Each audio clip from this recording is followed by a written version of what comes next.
Defining Duke, an Xbox podcast, is brought to you by, well, you. If you want to learn how to support the show, go to patreon.com/laststandmedia.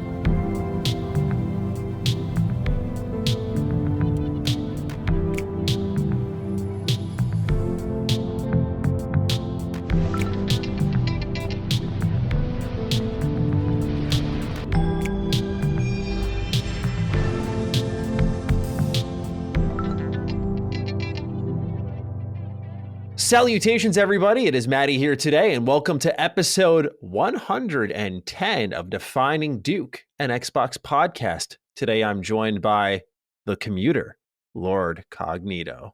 Yeah, just talking to you beforehand, like, bruh, I don't miss that going into the office stuff.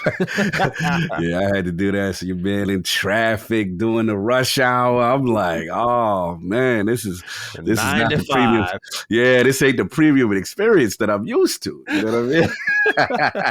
Yeah, so I'm coming in a little hot, so excuse a little bit of the unpreparedness that I might normally have. But nah, man, we got to talk games. There's a lot of stuff going on. You know what I'm saying? Yeah. So I'm excited to get into that. But what's been going on with you, sir? I haven't talked to you much this week, I feel. Yeah, I know. We've been on radio silence. We've both been pretty busy. I've been doing well. It's been a week, right? You know, we got Hogwarts Legacy out in the mix. So a lot of games have been played, but a lot of fun's been had too. So much to discuss. As always, the sky is falling in the realm of Xbox, as currently the CMA is throwing a monkey wrench into their plans. Some games have been canceled as well in the realm of Xbox first-party studios, and much more to get into today. So thank you all for tuning in. And to those of you who wrote in, which about 50 plus of you did this week, thank you. You can do so over at patreon.com/laststandmedia.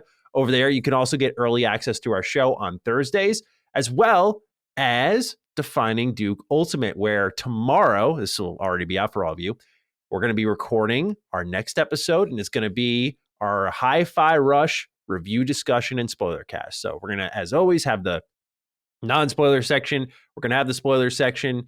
We just posted our thread as we're starting to record this now, so people are firing away with questions, and we're looking forward to doing that. Lord Addict will be joining us for that episode, so we'll have two Lords in the building, which will be awesome. It's going to be a really good time, so we're looking forward to posting that, so you can look out for that. Now, I have a favor to ask the audience, because sometimes that little switch in my brain flips, and I'm like, you know what?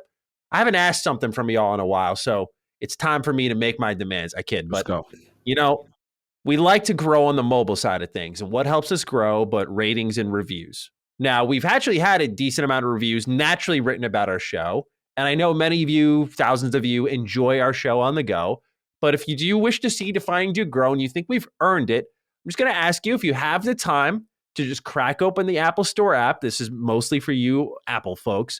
Put a review there. Let's see if we can get Defining Duke up the charts some more. We're not doing bad by any means. We're on the incline. Obviously, it helps that things are happening with Xbox, but I really kind of want to put our pedal to the metal here. And it takes an army to do so. So it would help, of course, if you think we've earned it. And feel free to throw in those 5 stars. We would appreciate it. And then, maybe we'll read a couple next week if y'all decide to submit. We would certainly appreciate it. But I leave it to you. I just let you know it does help the show out. Otherwise, your support through Patreon certainly helps. Your support in the comments helps. So thank you for being a part of what we're doing here. No doubt. Much appreciated. Could use the support. I'm not going to use support. Sorry, go on. I interrupted you. No. I was just saying we can always use support. We literally did that on IOP. We're just like, realize how many of y'all not subscribed. What's going on with that? Yeah. Y'all in here, but you got to show some love to like something we're doing here. So just y'all showing up. Now, I said I was thankful for everyone, but I'm not really thankful for Guns versus Kittens here, who has committed one of the most heinous Oreo crimes. Now, this has become a multi-week debacle, and I wanted to start to put it to bed so we can move on to, we don't want to destroy the relationship with our audience, right? And I was pretty aggressive last week on some of the travesties, the war crimes we're seeing committed against Oreos. But Guns versus Kittens may take the cake here. So let's read. Greetings, Dukes. I have an Oreo confession for the aficionado. Don't tell anyone that knows me personally, but I only eat my Oreos after microwaving them. I'm going to say that one more time for the audience. I only eat my Oreos after microwaving them. I don't obliterate the poor cookies. I simply nuke them for a few seconds, 5 maximum, just to make the icing slightly melted. Before you crucify me, I would compare microwaved Oreos to Pop-Tarts or s'mores. I got the idea as a child when I forgot one bag of groceries out in the car on a hot summer day and desperately wanted my Oreo cookies to snack on while playing the original Psychonauts. I suggest people try it out. The icing tastes awesome, melted. Have a too many banger games releasing, but not enough time to play them all kind of day. And especially after this Nintendo Direct. Yeah, man, more Shadow Drops have hit the industry. Yeah. Some great stuff to play. Metroid Prime Remastered. They dropped the Octopath 2 trailer or the demo, bro. I mean, just so much to play. I'm dying out here. But Guns versus Kittens is also likely dying, right? I mean, on the inside, at least. You cannot consume Oreos this way, right? Yo, he wildin'. I never heard of this. I never heard of this. I give him this, though. I understand his reasoning. I just don't know if I'm about that life. Like throwing them in the microwave because he wants, I guess, the s'mores feel. But yeah, I can't do it. That's like destroying the sanctity of the cookie. Like, I don't know if I'm about that life. But salute to him, man. He likes the texture of the icing that way. Yeah. So we had a great top-rated comment last week, and it's very true that Oreos turn humanity into scientists. Like, you just see people doing some weird stuff with Oreos. And I literally thought last week, like, I was planning that to be the end point here. I was like, we've seen it all, right? We've seen people smashing them, crushing them, drinking them. That's got to be enough. I have never considered or even heard of microwaving your Oreos. Now, I know some people are going to submit a stand down to me because I spoke a lot about microwaving pasta. Pop-Tarts. I was just about to say, you know they're going to come. And pasta. Like, I'm a microwave connoisseur. In fact, I had this device. I was big about the microwave efficiency in college because, look, I just want to sleep, game, and that's it. I want to do as little work as possible during those days. So I found this cool thing called the Egg-tastic. So it's this ceramic jar. You mash up the eggs. This is me mashing the eggs. You throw in the microwave, and it makes scrambled eggs. Okay. Now, it's not as good as it would be on the pan, for example. As someone who makes eggs weekly, no, sorry, it's just not. But as a college student, it was great to have because some days you just want those eggs and you get to eat them out of the jar. It's quick. It's easy. So Guns versus Kittens, I respect the efficiency here, perhaps, that you're going for, but really you're adding more steps to a simple process. It's not like me who is hacking life itself by microwaving pasta and the Fasta pasta, right? By using my Egg-tastic, by using the Pop-Tart in the microwave, right? Like, these are microwave tactics from me to you, but you need to remove this one from the playbook. It must be removed. You shut him down. Well, the thing is that he happened upon it. So I got to imagine that you felt like you really discovered something here that was special. And you know what makes me uncomfortable is I'm thinking of the Oreos as, I'm sure he had like the sleeve that's a longer one with the normal size Oreos, but I was thinking of those small bite-sized Oreos in the packages, and he just like dropped all of them on a paper towel and threw them into a microwave, and you just pull it out, and it looks like man juice is all over the. It's like, no, we can't have this, man. It's not allowed. To his credit, he said 5 seconds maximum. So that's a quick beep, boop, beep. I gotta give him that. That's a quick one. Now he nuked them. But here's the thing: he says I nuked them for a few seconds. So if you nuke them for, I have to assume that is the quickest in and out situation because you like a specific texture with it. But if he leaving them in there and they come out and they like how you describe.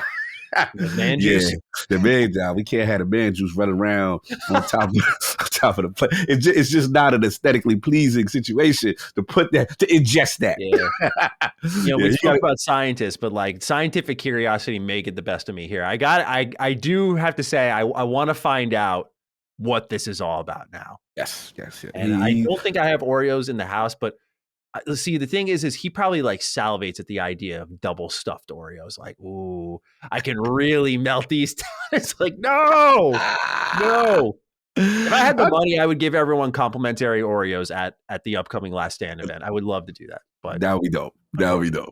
Yeah, we need a little bit more context for the whole post nuking? How like is it? Yeah, is it like just the texture is slightly changed, or is it truly like a melted Oreo man juice running all around? Like if it's that, then yeah, we got to talk about that. I'm That's also curious something. what he microwaves them in.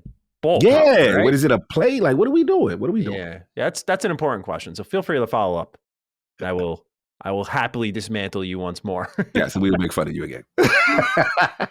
All right, we got to follow up. Time to get into the games. Wanted to do it a little bit quicker this week. Switch Mitch Skates writes in, my dearest Dukes, I write to you today to respectfully push back on the conversation from last week about Xbox's price increase in Japan. I thought this was a really good point, so I wanted to bring it to the audience's attention. The unfortunate truth is that the value of the Japanese yen has tanked due to the increasingly difficult economic situation globally, but the fact remains that after the price increase, the Series X and PS5 are listed for similar prices at about $455 from the previous listing prices of $415 for the Series X. I find myself feeling that this is a bit overstated for a $40 increase when they're already receiving a discount compared to the US and EU. I also feel as the subject around game pricing on Xbox falls a little bit flat when we're in an environment of $30 Hi-Fi Rush and $50 Minecraft Legends. I find it hard to hold Microsoft to a different standard of other AAA game developers when the rest of the space has already adopted the $70 price tags. So what say you, Dukes? Am I a corporate shill, or is there more to this subject than what is on the surface? Let me know and have my favorite reviewer got snubbed on a game code because he's too base to complain, but he's too base to complain about it kind of day. I wonder who he's talking about. What are we talking about? So what are we thinking, man, with Switch Mitch, man? I mean, Yeah. Look, I understand where he's trying to come from, but I still can't get with him all the way because at the end of the day, yes, he wants to say comparatively to to other regions, they're getting a discount. But if you live in that region, you don't care about what other regions are paying. You care about your own region. So if you go to the store and then the next day it's a $40, $50 increase, it's not gonna go well. It's not gonna be something received positively. The only thing that I was surprised that I read about, this is kind of other regions, I don't know if it's Japan, but a lot of people sometimes don't realize it. And until they actually, go, or someone had to tell them maybe, it was cheaper at one point. A lot of people just take face value sometimes what's in the retail, the retail pricing kind of thing, which I surprised me. I mean, obviously we're the hardcore, we're in the know, we know what's going on. But as far as that, yeah, and I still don't agree with it. I still don't like price increases. I don't think it's fair to that region specifically based on what they knew the original price was to be. So that's the first point. As far as the second part, as far as the games, look, yeah, Microsoft was probably the later to adopt. I mean, we just seen, I don't know if you saw Zelda Tears of the Kingdom has entered the chat. A new challenger has arrived for $70. I forgot. Thank you for saying that. My friend owes me $10. I told him it was going to be that.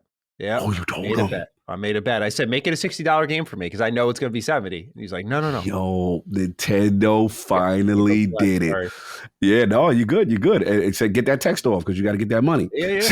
So my whole thing is, now that Nintendo is joined the fray, like this is something from an economic standpoint that companies are doing. And, for Microsoft, you could say, okay, well, they got Hi-Fi Rush or whatever.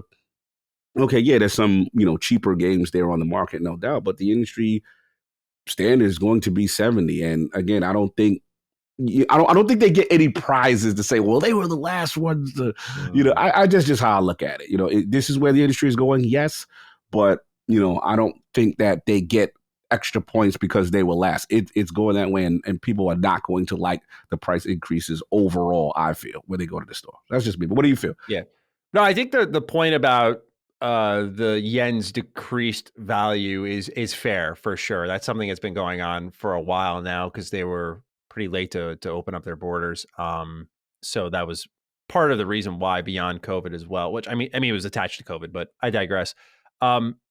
My point, Switch, Mitch, was really the idea of we understand that they're not going to be making money off this hardware probably in the first place. That's a pretty relatively known factor in our industry. Like that's not where the money's made. It's really the conduit to where the money is made, which is, getting games out.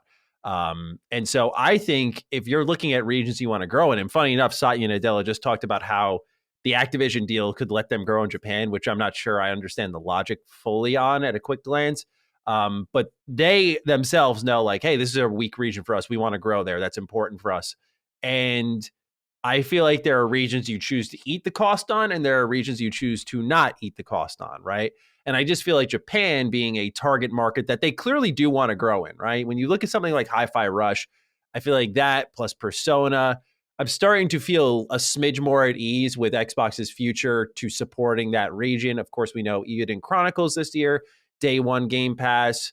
They're doing a solid job really getting behind the JRPGs and making that a movement. So I think, trying to make, not trying, but rather you should try to avoid making your console difficult to purchase. If you can create that disparity between you and PlayStation, even if it ends up in lost money, and I know Xbox is trimming budgets all over the place. We'll talk about that next.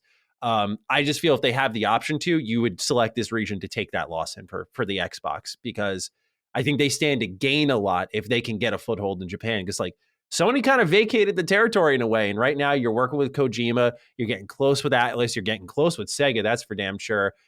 I just feel like you don't want to give up that ground, right? Until you have that established, like you are a PlayStation, you are a Nintendo, and they know you, they like you, they are playing your games without much of a thought. Will they ever get to that level? I don't know, but I feel like this can harm your chances. For many people who have a great income, you look at it and you shrug your shoulders and go, it's $40. Like if $40 is going to make or break a purchase like this, what are you doing buying a console? And that is fair to say. But I just think, again, you just want to make it the more appetizing price point. Yeah. That's all. No, absolutely. Well said. And I agree. I think that, especially now you finally got your first bit of positive footing in the region that you were theoretically always lacking at, right? This is the first kind of breakthrough this generation. We're starting to see pop. So now it's like, bam, price increase. So it feels counterproductive to the overall movement of growing in a region, that you were lacking in. So that's the reason why I guess it rubbed me a little bit, because I'm like, damn. But again, in fairness, I don't have I'm not privy to their financials. I'm not privy like, hey, if they keep that price point, they will really be in financial, not peril, but, it will really hurt them long term to stay there. So I get both sides of it. I just personally, didn't like the way it felt, because I know how important that region is, for that. 100%. Well, let's stay on topic with that. Our first little, before we begin, news bite here has to do with Xbox's marketing budget. So in wake of the recent layoffs at Microsoft, Andy Robinson of Video Games Chronicle has said that Xbox's marketing budget has been reduced for future events. So this may explain a bit about what's going on with E3. This may limit the expectations we were hoping for, which is like showcase, maybe kind of like an EA Play sort of situation. I'd be surprised if that's the case, if they have developer direct working out for them. But what do you make of this?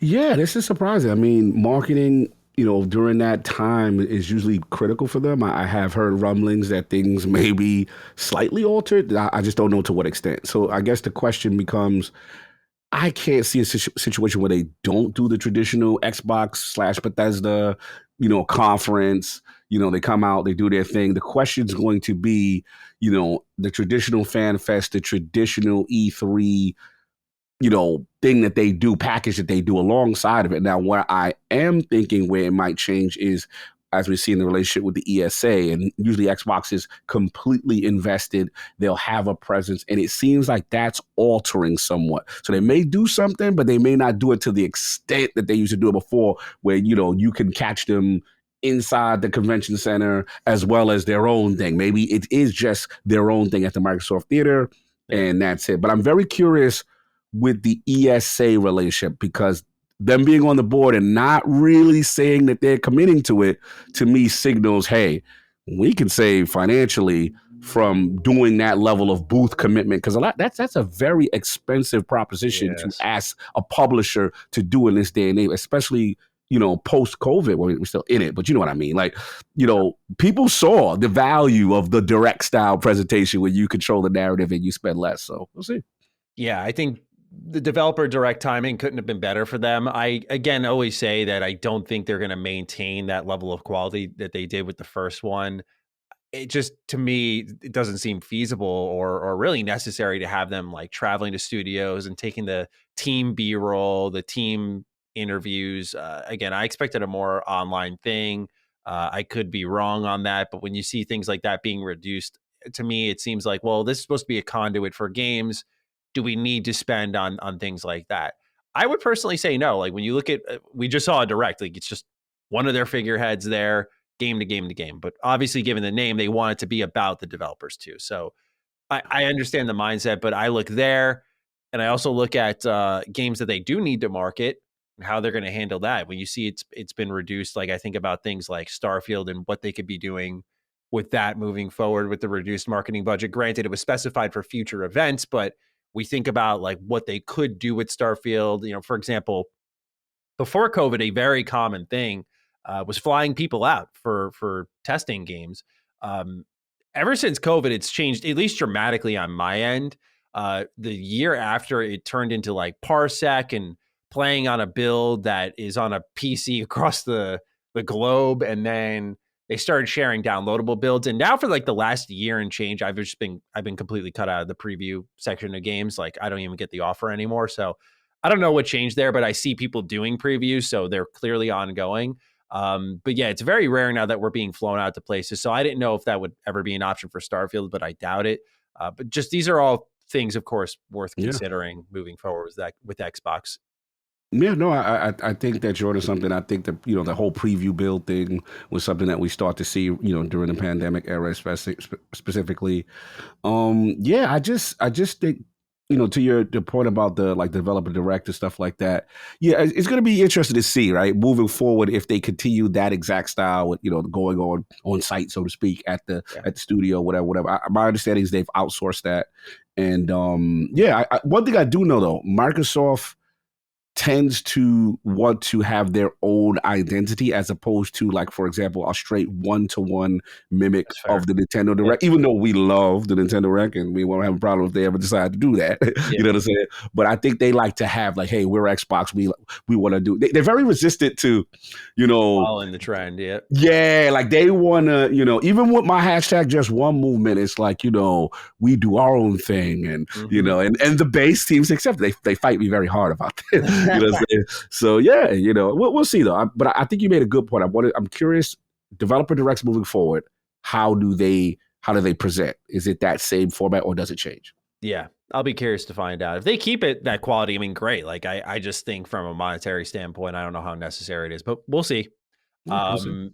Next up here, this one's actually pretty cool. Some interesting discoveries were made by the Xbox community over on LinkedIn. So first one, we don't have a last name here, but Lisa H., narrative director at Compulsion Games, possibly the home of COGS Just One. It notes on her profile that the project they're currently working on has been in a playable alpha state since November 2021. So if that is truly the case, which I would imagine it is, that should be something we're hearing about relatively soon. I would have to think. Man, we had Compulsion on. Man, I'm trying to remember how it's been a while now. When was it that we had them on? And we did get the idea that it seems to be in the hashtag just one variety. I don't know the number of A's though. That's the only question. How many A's? Because there's this other thing right now that people are coming at me, about Hi-Fi Rush. And respectfully, Hi-Fi Rush is amazing, and we will get into that. But I'm talking about from a number of A's and a number of, the photorealistic kind of pushing graphical fidelity. Yeah. I don't know if it's that. Like, for example, a Hellblade 2 would be a hashtag just that it's a sequel. That's the only thing. You know what I'm saying? I want a new IP. But I think it's time. I think it's time we hear from Compulsion, especially if it's 2021 November. I'm excited to see what they do. I think they're a wild card. I think if they can deliver something special, that would be really, really cool. My only question, again, this is selfishly for Cog. How many A's, bro? How many A's? I just need to know, because again, not tired of these experimental titles. Look, I'm gonna get to the elephant in the room. I'm being 100%. And what's funny is I got the PlayStation community kind of behind me.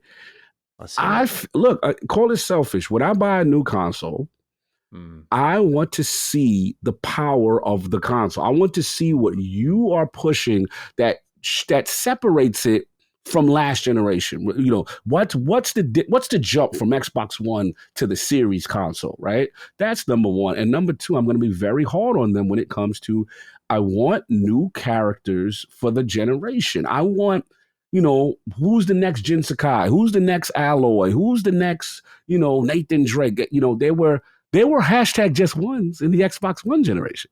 There was the Quantum Breaks. There was the Rise Son of Rome. Those were pushing graphical fidelity, new IPs, right? The A's were there. You know what I'm saying? It just there for Quantum Break, especially. Yeah, it just they didn't have. That's a good one. They didn't have control of the IPs. That's another sequel. But that showed Microsoft was trying to do something new, innovative, big in the space. And I understand there's risk with AAA, of course. But you gave me indie, love it. Give me AA. You're giving me passion projects. Now you're giving me AAA production, but I'm noticing it with sequels. Hellblade 2, Gear 6, right? You see what I'm saying? Hey, where's the new IPs? Where's the new faces of Xbox? That's not first person. That's because we know they do that first person. We know first person they get that in. Halo, Starfield. I get it.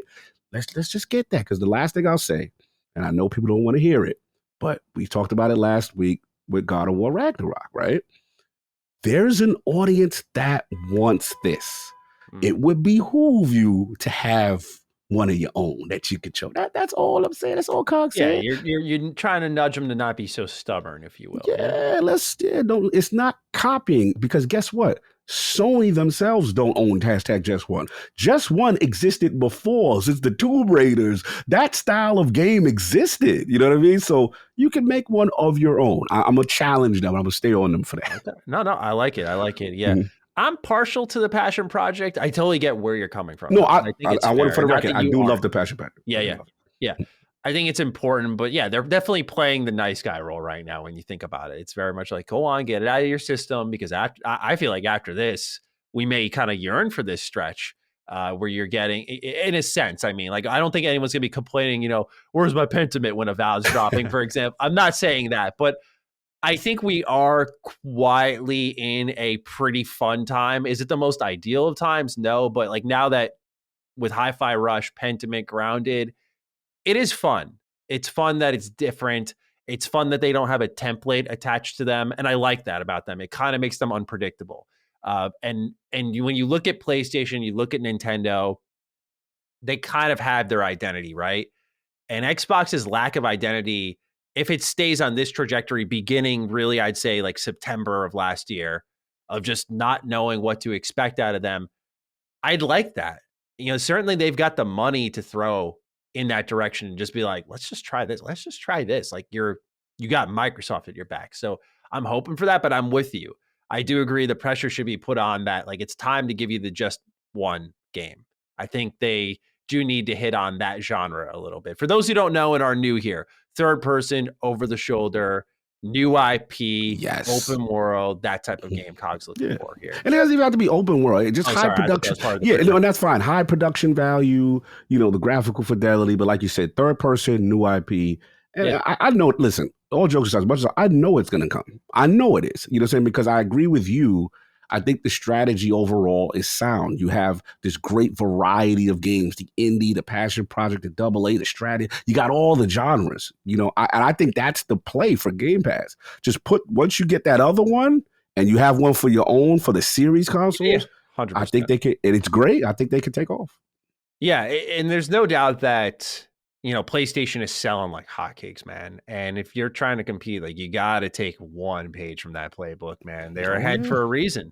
Beyond IP, they're ahead for a reason. That's because they do a really good job and they establish those characters and they make them stick. And they care about legacy to some extent. Now they've left behind some of my favorite 3D platformers. I'll let that slide for now.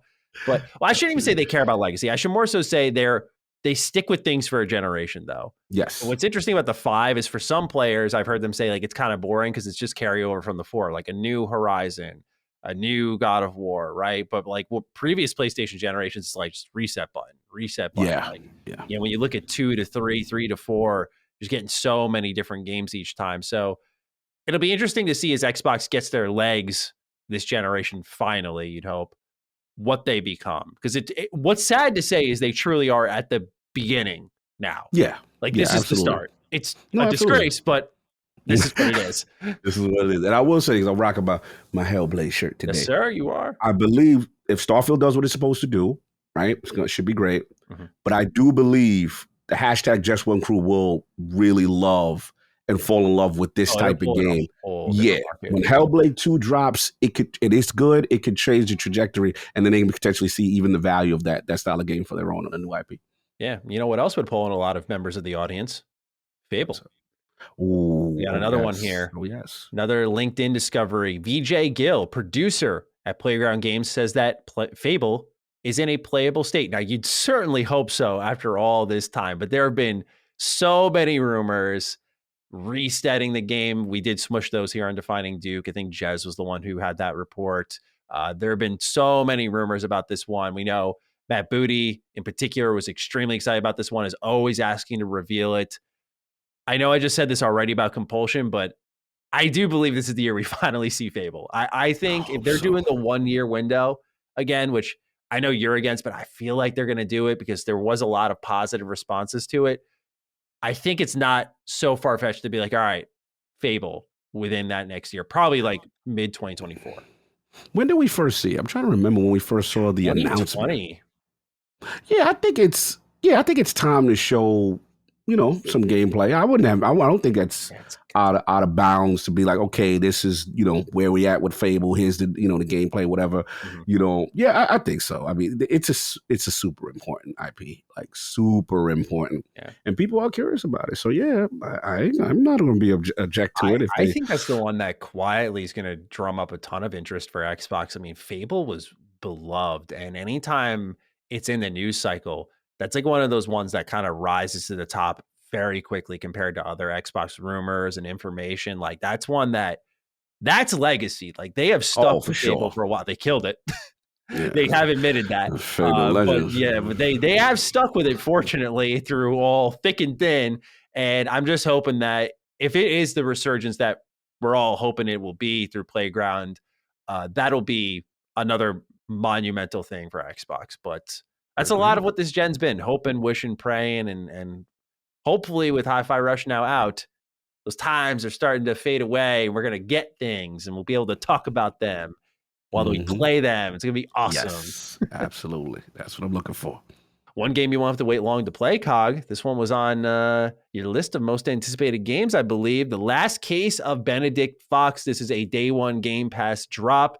It's coming out April 27th, so it's meeting that 1 year window, just like promised, and not too much longer now. It's coming out, unfortunately, right around Jedi Survivor, so might need to make a business decision there. UCOG is the toughest choice of them all, right? You got the never made a whack game team, and then the indie darling that you were really loving on. I know. They really showed out, man. I got a chance to see them at PAX West. I was proud of them. I was like, oh, this is a little bit more extensive than I thought. I think it has a lot of promise. Mm-hmm. We'll see what happens with that release date. But I don't think they were probably prepared for what you call it, Jedi to move. Yeah. But because where's Jedi? Jedi's the 20. Don't tell me it's the same date. Like that. I'll double check.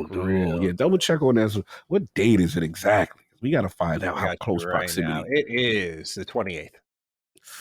Yeah, that's tough. We've seen a delay for polish and testing. Yeah. We gotta see.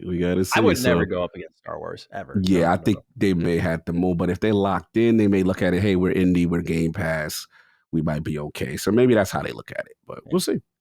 But the game looks great. Coming out again, April 27th. Pardon me. Day one Game Pass. Keep an eye out for it. This one. This one's fucking out of here. Let's go. Here we go, baby. I've been waiting to read this one. Okay. Crossfire X shuts down in May as the team behind it says, following numerous content updates, fixes, maps, and modes, that the game was ultimately not where it needed to be. The server closure, this is the important part in all seriousness, will also impact the single-player campaign, meaning come May 18th, 2023, Crossfire X will no longer be accessible to the public in any way, shape, or form. Mexican Zoidberg writes in, This one, I'm sorry, wait, this was a wrong copy and paste for me. This is for deeper in the show. Sorry, Okay. Mexican Zoidberg. We'll read that later. We COG, got you later. it's out of here. Yeah, I mean, not surprisingly, just the only thing surprising me is the single player. That's it. Like, damn, like the single player. Not that I was interested in going back, but it's just like, wow, it's tied to it. And what we're starting to see is a little trend with some of the live service not popping off, right? And I'm these going to try and ones find the question because someone did write in about the trend of live service. The not trend, popping off. that's what I figured this was going to go because there's definitely a trend here. And look, for as many that do hit, you got a lot that don't hit, right? And that's the risk of game dev, and a lot of trend chasing and trying to get a bag. And what we've seen is, it's not as sustainable. Like people don't have. You have to make a commitment. If you're not good off the rip, it's tough to get people back. People, because you got the established guys and then you got the new guys that are hot on the market. And it's like, if you're not adaptable, you don't have a good live team. But Crossfire X wasn't really any of that to me. I mean, to me, it just failed out the box. I was actually surprised to see it last this long, but yeah. This is not surprising to me, but one of the unfortunate, results of the live service game. Yeah. I got the write in here. I apologize to Mexican Zoidberg. We'll use yours later. Sotelo74 was the write in saying, hey, pushing powder cog and Fosta Pasta Matty. With the recent announcement of multiple live service games shutting down or dropping support over the past week, and even Matty's Game of the Year Crossfire X shutting down, is this the end of the massive focus on games as a service genre as we know it? Have a don't you buck up on me type of day. Thank you, Sotelo. Appreciate the write-in. I gotta say, man, I don't celebrate the death of games. I know time and effort goes into even the worst of them, but this one was particularly bad, and I feel no remorse for it. And it should not have even made it out, as far as I'm concerned. What I do take greater concern with is truly the fact that nothing about this game will be accessible, just like that. It disappears. And this is important because just last week, and I'll admit, I was a little soft on it. We talked about Redfall, online only, even for single player. What happens when Redfall falls out of relevancy? I just think about those types of games and many, many others, but we're talking about within Xbox's borders, right? And these games cannot be preserved if they are digital only and they flop, and that's it. You cannot preserve that history in any way, shape, or form. And I don't, I'm a big believer in just like in history in general. We should not forget the ugly parts of human history, lest we repeat them again. And I think the same is important for something like game development. We should be able to look at Crossfire X and go, that's bad. Here's why. I understand it costs money to keep these things up, these servers up and running.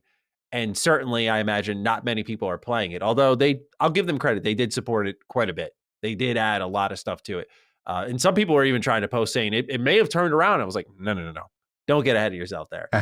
Do not get ahead of yourself there. But my point being is that this should have been preserved or made in a sense that it can be preserved, especially if you are making a component of a game that is single player. That needs to be something that we can have and that it does not just go away. It should not be a part of this thing that's on a ticking time bomb, effectively. Same thing with Redfall, same thing with all these live service games. So to go back to Sotelo's question about live service and the bounce back, I think you got to look no further than EA. We'll talk about them in a moment, but EA is releasing a multiplayer game with no microtransactions soon. And I think these publishers are starting to see something which is like IP almost doesn't matter as much. There are some Marvel games, unfortunately, that have not done as strongly as they should have. And it takes a great game to command that level of income from people, like a Destiny and so on and so forth. It takes that built-in community that grows over the years. And I think these companies are learning you can't just take a sexy IP, make it fit into a live service genre and print money. It sounds great on paper. Oh, it's easy. People on Xbox love first-person shooters. They're going to love this. It's crap anyway, but who cares? So I know that's two spiels kind of meshed into one, but number one, these things, even if they're awful, should be preserved to some extent. it being shut down on the multiplayer front, I kind of shrugged my shoulders at that. It was awful. And, if your multiplayer sucks, like, yeah, it's just going to be closed down. That's just always been a part of multiplayer, but Correct. single player should be sticking around. And Cog, I've been ranting, so please. No, not much to add. I really agree. I think that the single player aspect is the part that's troubling, because it's like you feel that should be preserved, and again, I think we're just going through a part of the industry right now where there was, the Fortnite and everything after that trend, and everyone's like, yo, how can we get in on this? How can we get this free to play model, right? And then you need the harsh reality failures to show you that is not sustainable for everyone, unless you have a really addicting IP and you are truly committed to supporting it, having the content available for at launch. Hello, you know what I'm saying? Like, that's what could happen to you. You could be out of here. You start to see those monthly active users, and then all of a sudden that investment turns into a sinkhole. So yeah, that's the reality of it. You truly better be committed, and you truly better feel that you have something to really push that, as opposed to, like you said, slapping whatever the hottest new license and thing on it, IP on it, and thinking that's just going to automatically command the dollars and the engagement. So certainly we'll talk about it, but more on lack of preservation in our industry here. Outlet Nerdizimo, I'm sorry, claims that they have spoken with distributors like Solutions to Go and Warner, where they have learned that physical game distribution on Xbox may be brought to a halt in the region of Brazil due to the incline of digital gaming. So certainly I have to address the other part, right? Which is, this saves a ton of money when you're not printing these games on discs and printing the cases, inserts for those cases potentially. It's why we've seen all of that fade away. The colorful manuals that I celebrate on Retro Rebound are a thing of the past, because like ink costs money. These papers cost money. When these games get bigger, the manuals get bigger. That costs money. Any inserts of things you want to promote. That's the main reason they were there too. You would have on the back of the box, like for example, I have Kingdom Hearts 2 for a video I'm going to record later. And on the back of it is a promotion for Greatest Hits, Kingdom Hearts 1. And now that we have the internet, your dashboard is a promotion, right? Like when you sign on to Xbox, here's the latest game right there in the Xbox Store tab. Like it's there. We're all connected through social media. So I understand why we're heading where we're heading. And there are benefits. Like I've talked very positively about like the Logitech G Cloud gaming handheld device. Like I love that thing. I've had it for 4 months now. I still use it. I did my New Game Plus playthrough Dead Space Remake on it. Like it's an awesome device. Like there's so much power in this technology, but now we're seeing potentially, if this claim ends up being true, the letting go of history potentially. And these two stories, while it is Crossfire X and it's very easy, I'm right there with you to be like, do we really need to keep it? It's an important sign of where we're trending and how we need to approach our medium, which is we need to be concerned about history, about maintaining what's here. These movies don't just disappear. These shows don't just disappear. We need to I shouldn't say they don't disappear. Netflix is starting to get that reputation. Yes, and with Xbox perpetuating the biggest service in gaming, we have to think about where that may head, because that's literally what Crossfire X is for. There's a reason why I wasn't there day one, but point being, consider all of these events together. And I think it paints a pretty clear picture on what could be one day. Yeah, I think the harsh reality is that's where it's going to go. And the reason why, for Xbox specifically, I can't comment on PlayStation's long term, on Nintendo's long term, and they may follow suit eventually. They may not, right? But we got to be honest, right? Xbox's success right now, let's be honest, is one of their consoles. The Series S is one of their kind of breakthrough consoles. It's an all digital console, right? And it's at a cheaper price point, and it's offering what it's offering, right? From a fidelity standpoint and a next gen console standpoint. So you got that. Then their next claim to fame is Game Pass, right? Game Pass is the service that is digital. You know what I mean? That gives you this great value digitally.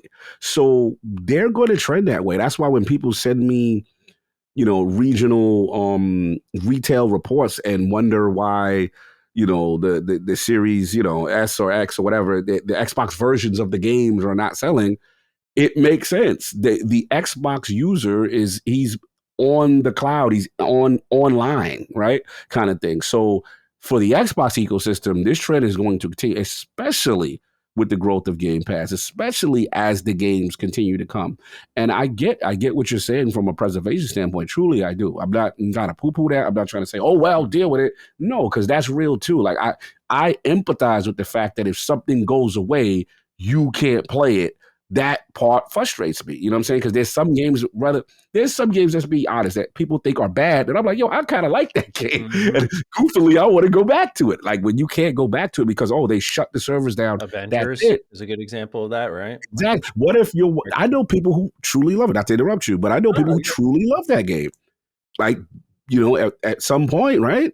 That's it. Mm-hmm. So yeah, that's the reality of it. I don't have an answer for it right now. I mean, the question's going to be, if Xbox is successful doing this with this model and they continue to grow, do the others follow suit? Because at one point, Nintendo wasn't doing an online service and an online subscription thing, and now here came Nintendo Online. Sony was kind of later to the here comes PlayStation Plus and the way they evolved their service, right? So that's the question. Is everyone as a unified front going to go in that direction? So we have to monitor it. But it's a good point that you made. It's a great counterpoint that you made. Because, once they say, hey, service is off, that's it. Yeah. Yeah, that's it, right? And it's a double-edged sword. Because, like, as an indie game developer, it is one of those moments where I go, well, if I had to go out and print copies of my game, like, I don't know if that's something we're going to be able to do, at least right off the rip. Like maybe once the game comes out, we can strike a deal with Limited Run or 8-Bit or someone out there who would print our game after the fact. But yeah, like a lot of these games are made now because we don't have to worry about that. It cuts down the production costs completely. It is an insane difference. So it is one of those things that you look at and go like, yeah, there's a balance there. Like without that all digital, which kind of started on I think of like the Xbox Summer Arcade. Like that's where you read my mind.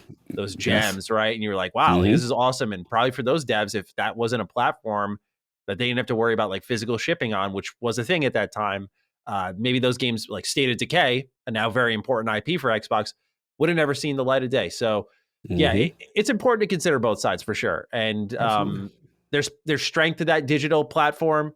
And without it, we wouldn't have a lot of amazing experiences today. Hellblade 1 probably being another one of those. That's an important Xbox IP. Psychonauts 2 didn't get a physical print for a very long time. So yeah, like it's a double-edged sword, no doubt. Yeah, but I just wish there was a way we could find that in between where we could like make it permanent. This is history. I understand the multiplayer component, closing down shop. Yes. Totally. Like it's multiplayer, but the single player stuff, man, that's deeply unsettling. And then when you see like a region, even if it's not the most popular region for Xbox, saying like, yeah, we're not even going to do physical. They're not buying it, right? Why would you produce it? But I just wish there was some meeting in the middle. I guess I'm just kind of screaming to the clouds right now. No, but it's valid. It's worth discussing, right? It's definitely, especially, in this era where things are going. So no, I agree. I think it's a great point. Yeah. But here we go to the all digital future. All digital future has shadow drops, Cog. One of them was Metroid Prime. One of them was Hi-Fi Rush. And now Halo Infinite got in on the fun a little bit with a Forge community playlist. So that's available now. You can go ahead and check it out. I think a lot of fans are really going to enjoy this. I haven't played around much with Halo's Forge, but I've seen some cool stuff made with it. But now it's all there in a matchmaking playlist. So you can just hop in and do whatever the hell's going on in there. So have fun. But are you interested in this? Yeah, no, absolutely. I mean, Forge is amazing. We got a chance to do a couple of ILP community streams. Halo's always a popular one that people, Infinite always comes up. Yeah. And I have to admit, when you do fire it up, and I was like, all right, let me see. And when I threw the 4, I was like, yo. Yeah, the Forge is awesome in that game. This is so cool. The creativity and, not to keep, belaboring the point, man, I wish this was there at launch, you know what I'm saying? But no, it really is fantastic. The things that we were doing were absolutely hilarious. Somebody made a Mario world. I mean, the things somebody did American Ninja Warrior. That's cool. It's insane, man. It's truly Mario Kart. You name it, they got it. Like it's some fun stuff. So yeah, this should be a nice little shot in the arm. I don't know how big a shot they are based on. I don't know what that engagement is looking like these days. But yeah, salute to them. I'm just curious long term, like we talked about last Duke episode, where Halo's going to go with this current, iteration and then the future. I'm very curious with 343 on that. Absolutely. Next up on the list here, True Achievements. They have unveiled a massive 64-game list of Ubisoft Plus titles that have shown up on Xbox as of late, indicating it shouldn't be much longer until the service drops on Xbox. Now, keep in mind, because it was pretty confusing when it was first announced back in January of last year, this doesn't mean Ubisoft Plus in Game Pass. At least right now, that's not what's happening. This just means the service will be available there on Xbox. If you are into many Ubisoft games, all of those will be available through their subscription service. So if you are into that, keep an eye out. I don't imagine you will be subscribing to this. Yeah, I got to see something compelling for me to do that. So right now, no, but we'll see. Hey, $50 is reserved elsewhere. Yeah. I don't know if they're getting that reoccurring money from me just yet. I need to hear more information before I decide to take that plunge. Yes, absolutely. All right, next up, we got a demo dropping for Wo Long Fallen Dynasty on February 24th, ahead of its March release. And good news, you can actually carry your save file from that demo over into the final game, which is awesome. This is a day one Game Pass drop. Really nice to see Team Ninja and Xbox working together.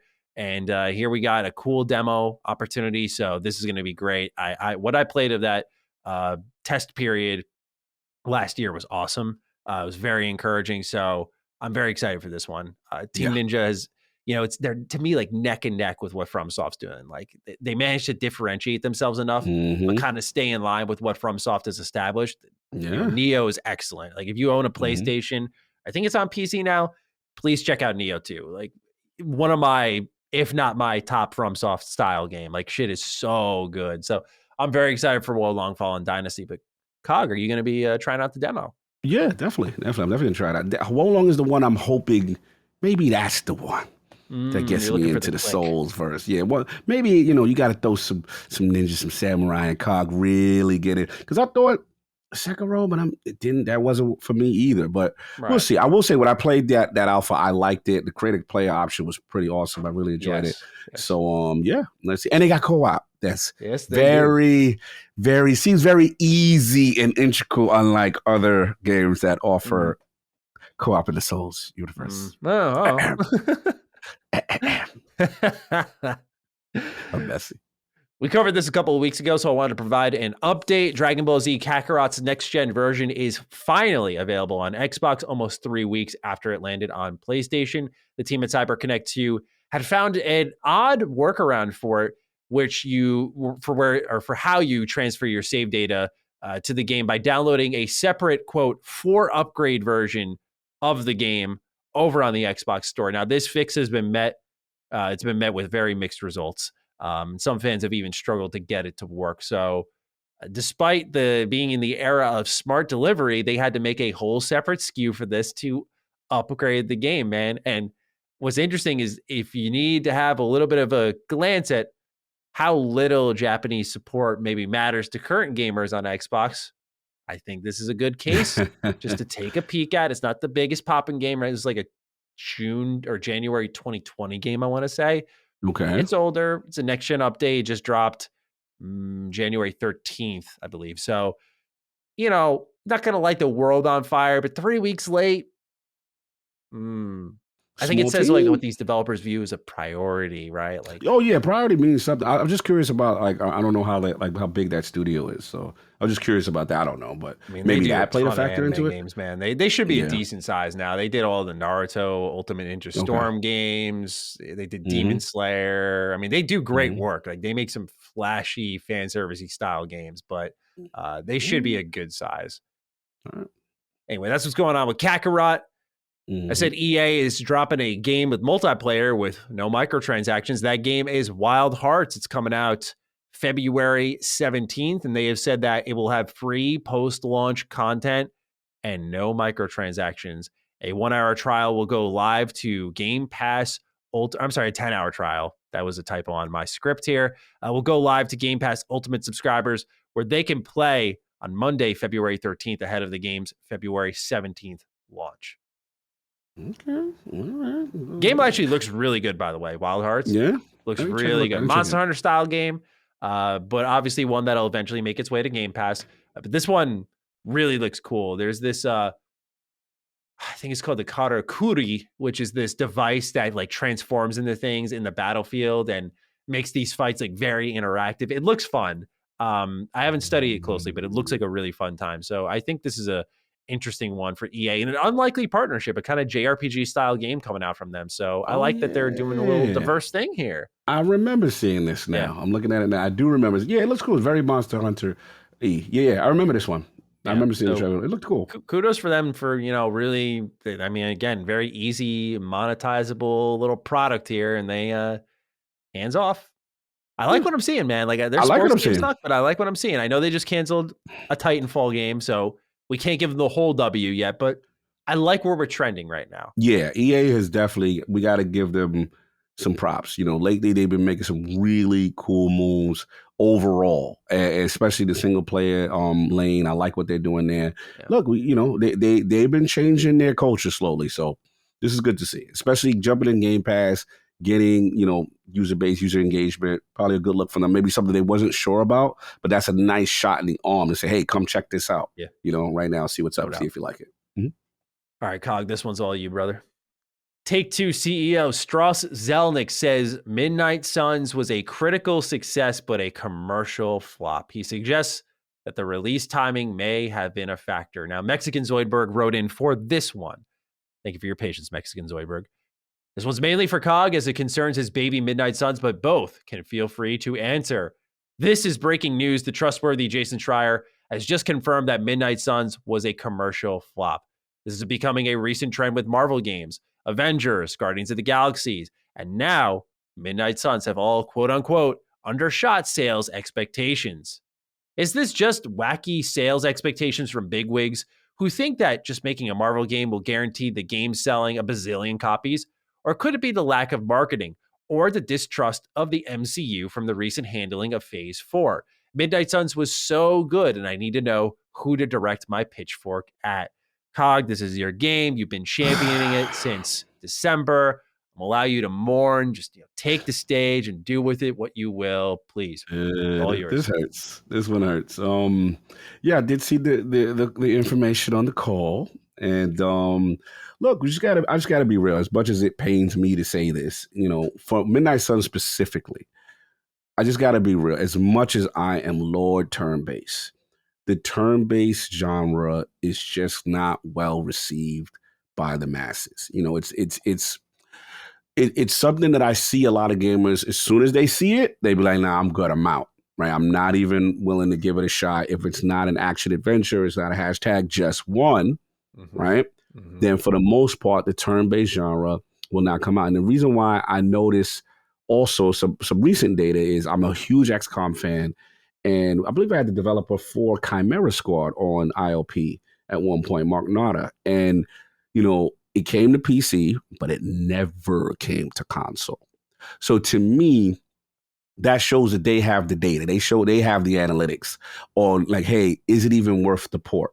Even the XCOM, I'm talking about War, that shows some of the best XCOM games sometimes would take a year later to come to console. So they get the PC money and then boom. And then I think a lot of people, this, again, I don't have 100% data on this one, but I know a lot of people ask, how come it always takes the strategy games on Xbox to come to Game Pass console from PC, Game Pass PC to games on console later? Now, I get, yes, controls, I get it, but a lot of those games, you can play on controller on PC, so I never always bought that. So to me, I always looked at it at operating cost. Is it effective? Does it make sense to launch it at the same time when this market may not just take to it? Strategy and turn-based seems to be very PC heavy, and it's sad about Midnight Suns. My only concern is, how I feel about Firaxis.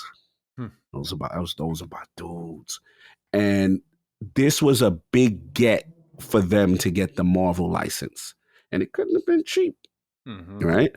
you know, and the amount that they put in. I saw there's a price drop just recently. People are telling me right now they just copping Midnight Suns. I'm like, because I guess there was a price drop, so they're trying to recoup. They're trying to get some money back. Yeah, it's unfortunate. I'm worried about Firaxis' future a little bit. I'm not gonna lie. And that you were hoping this was the big one. So what do you make of that? Yeah, because in my opinion, this was the slot XCOM 3 was supposed to be in. And the fact that Midnight Suns took that spot, now this flops, man, I'm just nervous, man. And I just hope that it's not only a PC developer thing. I hope they don't go away or nothing like that. Like, those are my dudes, Jake Solomon, those are my guys. So, yeah, this is sad. As far as the other question, Guardians of the Galaxy, Marvel Avengers, we know why, right? We don't even, live service, half-baked. We know the whole deal with that, why that flopped. Guardians of the Galaxy surprised me that it flopped because that was a great game and it was in the hashtag just one kind of energy. It was a solid game. I know Matty has his issues, we did our spoiler cast. He has his issues with the combat and stuff. He's not as high as everybody else. He doesn't hate it though. He doesn't deathloop I like it. Yeah, but he's just not like, yo, oh my God, right? But I thought that was good. So, yeah, I don't know if the Marvel license is the problem. I just think that, I'm going to be honest, this goes back to hashtag just what again. There's certain Marvel games that are doing quite well. You want to know which ones those are?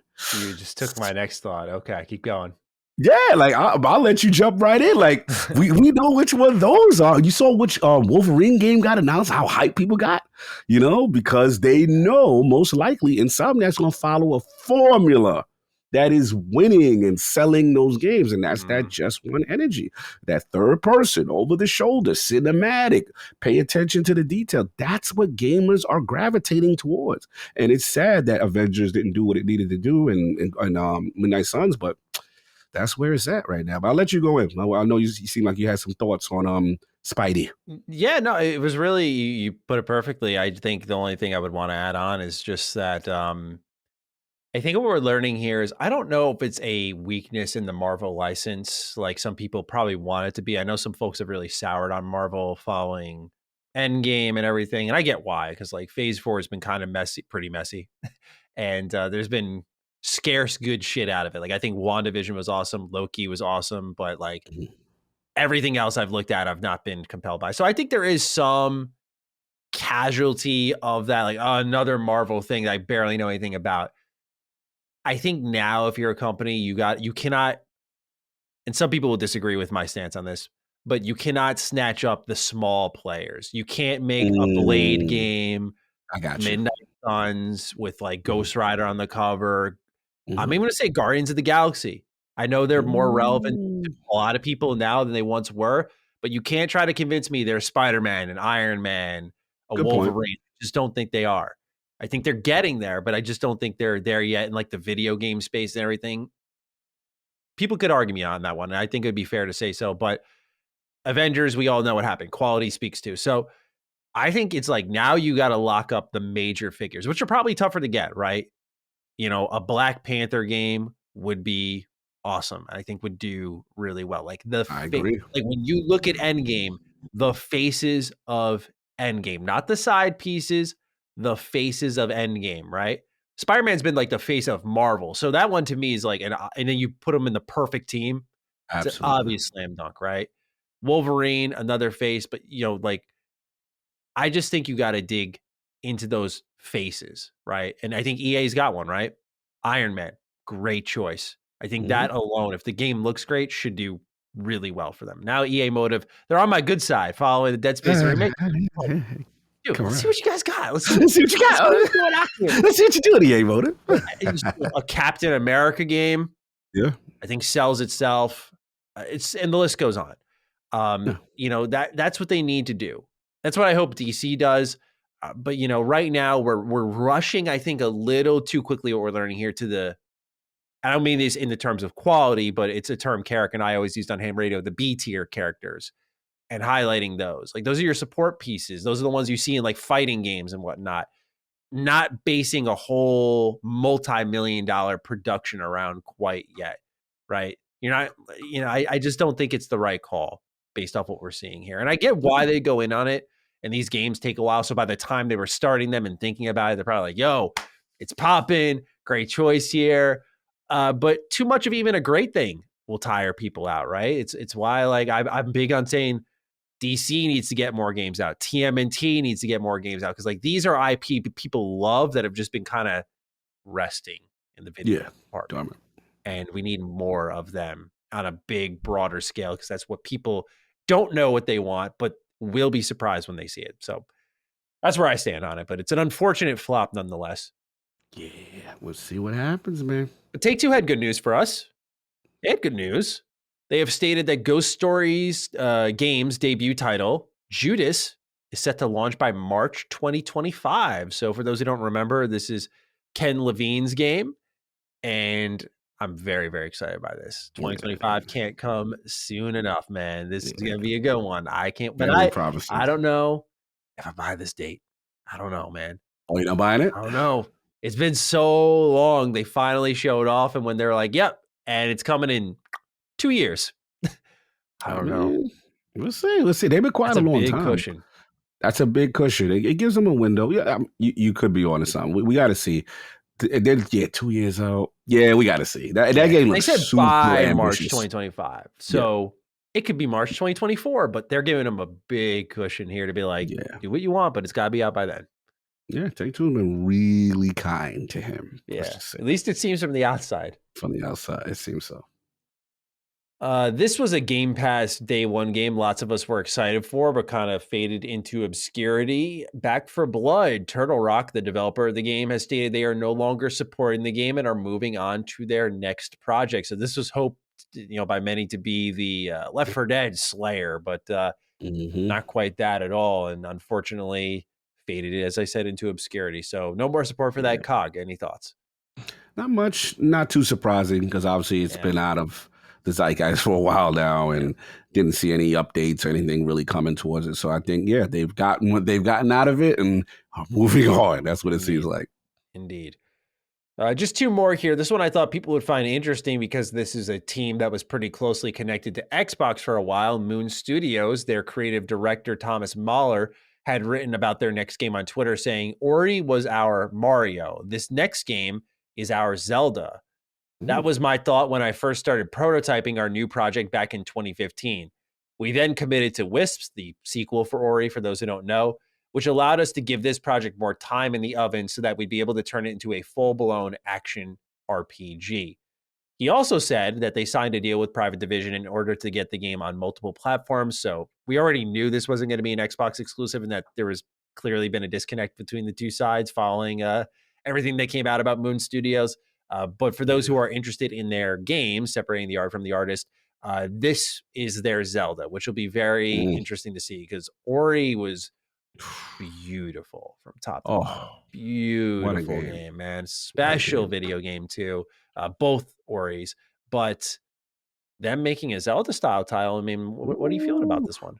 Look, man, I mean, that studio, Ori, as much as we kind of brag on the Xbox One generation, Ori was a gem. One of the few gems. That was one of the reasons I bought an Xbox One. Yeah, bro. I know people people are very angry that Ori didn't get the awards, they felt they deserve from like award shows and things of that nature. Like Ori's a special game, very forgotten about. I agree. So look, very curious about what their next thing. Look, if you they said Ori was their Mario in this days, I am dying to know what that is. Like they've got the cachet. It's unfortunate what happened. I don't actually refresh me real quick. What happened with the relationship went completely sour? Do you remember with Xbox? I remember like we saw it on other platforms. Specifics, but there was inside their company there was leaked messages, a lot of foul stuff being said, heavy crunch culture. Yes, it seemed like the communications between Xbox and them soured a bit. Was written in So I imagine that relationship dried up pretty quickly following them being outed. No, absolutely. And then, like I said, the crunch culture, I do remember that. And then again, this is the Xbox One era, which, to me, the painful lesson learned was not controlling the IPs that you had that were actually really good so that you can make a sequel, you control where it goes. The relationship was decent for a little bit, but that's sour. But Private Division, I know of them. We'll see if that works out for them. And at least it's still coming to multiple platforms. So absolutely. Yeah, I'm dying to know what they cook up next because Ori was quality. Yeah, 100%. Last little news bit here, and then we'll talk about what games we're playing. Darkest Dungeon 2, it exits early access on May 8th on Steam and Epic Game Store, so you can play the full game then. Quietly looking forward to this one, Cog. I love the first Darkest Dungeon, even though I'm like awful at it. I don't know if there's anyone who's good at Darkest Dungeon. That game will beat the living hell out of you, man. It's so unfun that it's fun, is how I describe it. Like you don't win. You'll like build up a party, they get some good equipment, and some guy starts getting like trauma, and you gotta like put him in at church, and then the church scars him. I'm like, God, bro, this is awful, but I love it. So I'm excited to see the sequel, which I have not looked into at all. I just know it's more Darkest Dungeons, and I want to play that. Now, I also love Darkest Dungeons, though, because it was a great Vita game. It's a great Vita game. So I'm hoping that I can do the Steam Link here, take out the Logitech G Cloud, and get something special going here, or play it on my Steam Deck, one or the other, and get something going here. But yeah, that's what's going on there. I don't know if you'll be playing this one, Lord. Not sure. I never played the first one. But yeah, I gotta wait. I gotta hear more about it. You know what I'm saying? Like, I'm not like rushing out for this right now. That's just where I'm at. All right, God, that's the news for now. We still have more going on with the CMA we're going to talk about, as well as canceled projects for Xbox, BioWare, and stuff coming soon to Game Pass. But for now, we'll talk about what games we are playing. So would you like to go first, sir? Yeah, man. I mean, pretty much the same for me. You know, I've been playing the commercial flop. That is Midnight Sun still. You know, I've been still, in my misery. I love that game, man. I don't care. It's just fun. People are hitting me up consistently on Twitter for builds and card deck recommendation, characters, team synergies, and it's been so fun. Obviously, we know about the Deadpool stuff. Started my new game plus, playing through the same way. Plus, yeah, wow. Same way. 100 plus hours wasn't enough for my man. Wasn't enough, man. I still love it. It's one of those things. When you love a game is when you turn it on. You say, I'm just going to play for like an hour or so, and then I'm going to do X, Y, and Z, and then 1 hour turns to 4, and it's just like, I still love that game. And based on, you're right. Like, and based on my habits, I have to admit, it's acting like it's my game of the year because I just can't stop playing it. I mean, it really stopped Destiny for a long time too, and that's rare for me to consistently stop Destiny. So, yeah, shout out to Midnight Suns. I've been rocking that. Obviously, Mr. Chai and the Hi-Fi Rush continues. I feel I'm pretty far now. I think I'm close to the end. I think I'm pretty far. I'm starting to see some really cool bosses and some really cool setups. Oh man, what's the name of the track? Track name or track number? Number. I think it's like 9 or 10. You are close to the answer. Oh, I'm getting close. Okay, cool. Yeah. Do you want me to tell you? Actually, I won't say it because we're on the show, but. You're close. But I'm close. Okay, cool.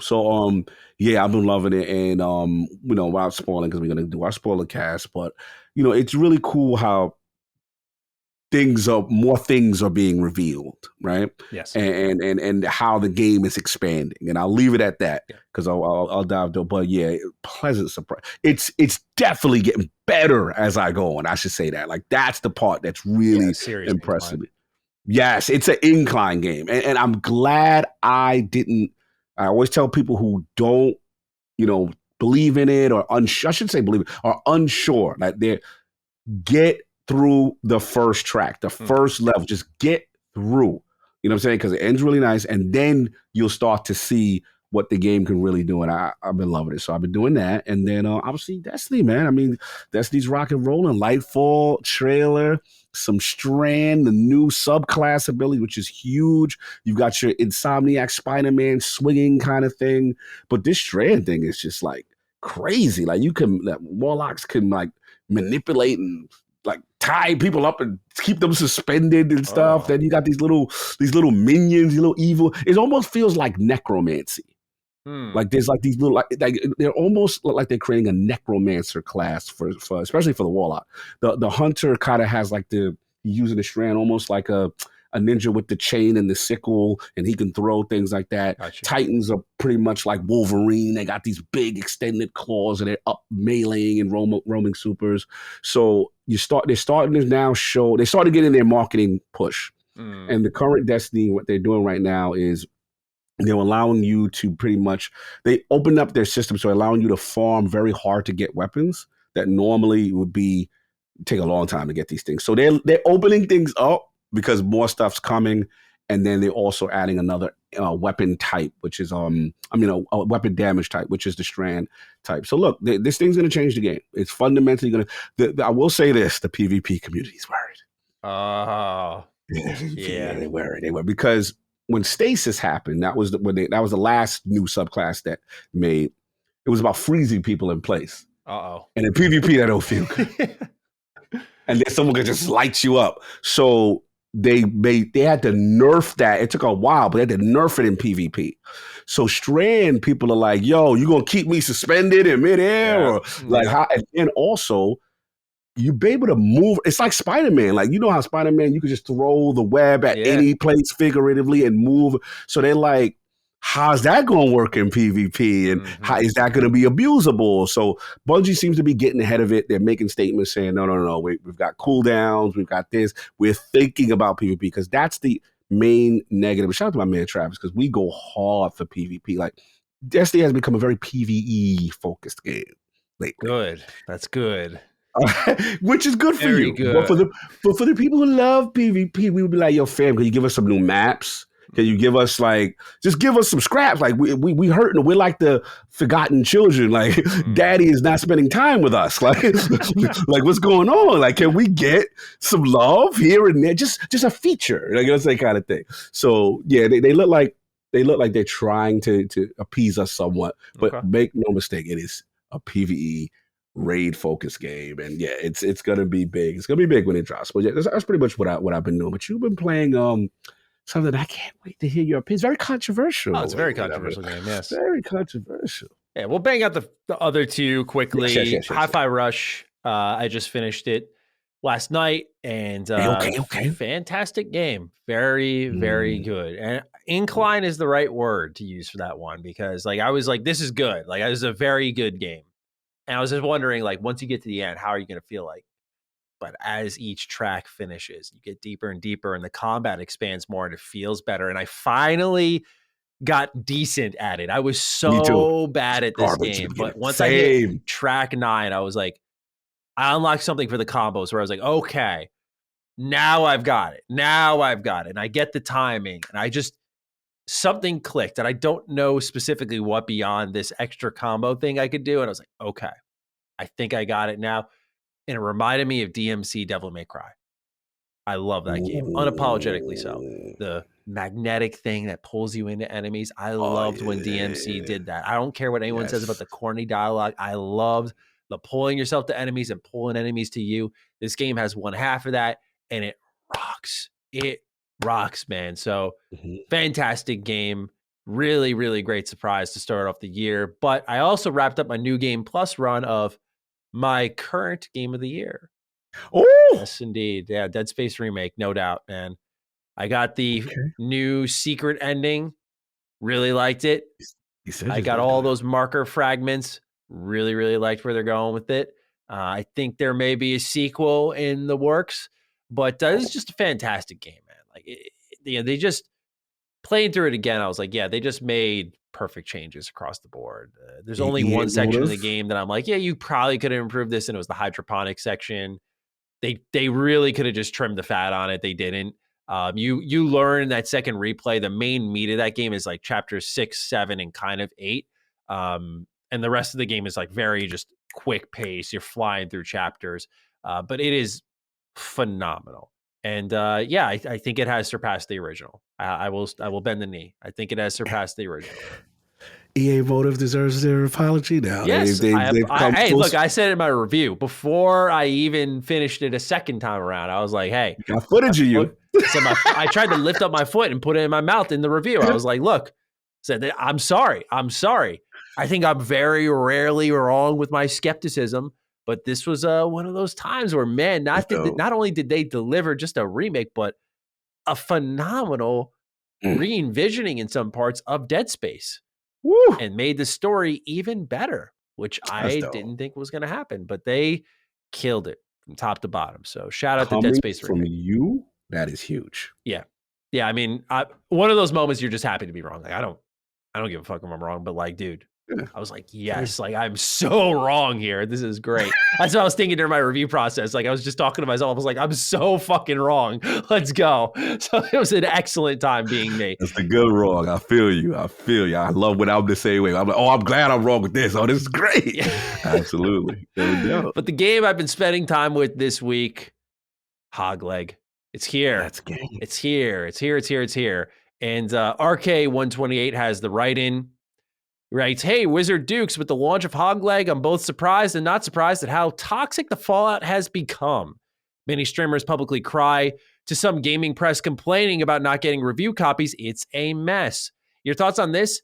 And what does this say about how successful the boycott has been? Have a, I guess Switch games are $70 now kind of day. Indeed. Surprise, surprise. Yeah, so I feel like these two go together. They unfortunately so, but just the conversation around Hogleg has been so much about J.K. Rowling and the ethics of buying this game and playing this game and putting it on your platform and even daring to talk about it that I feel like you have to confront one to get into the game itself.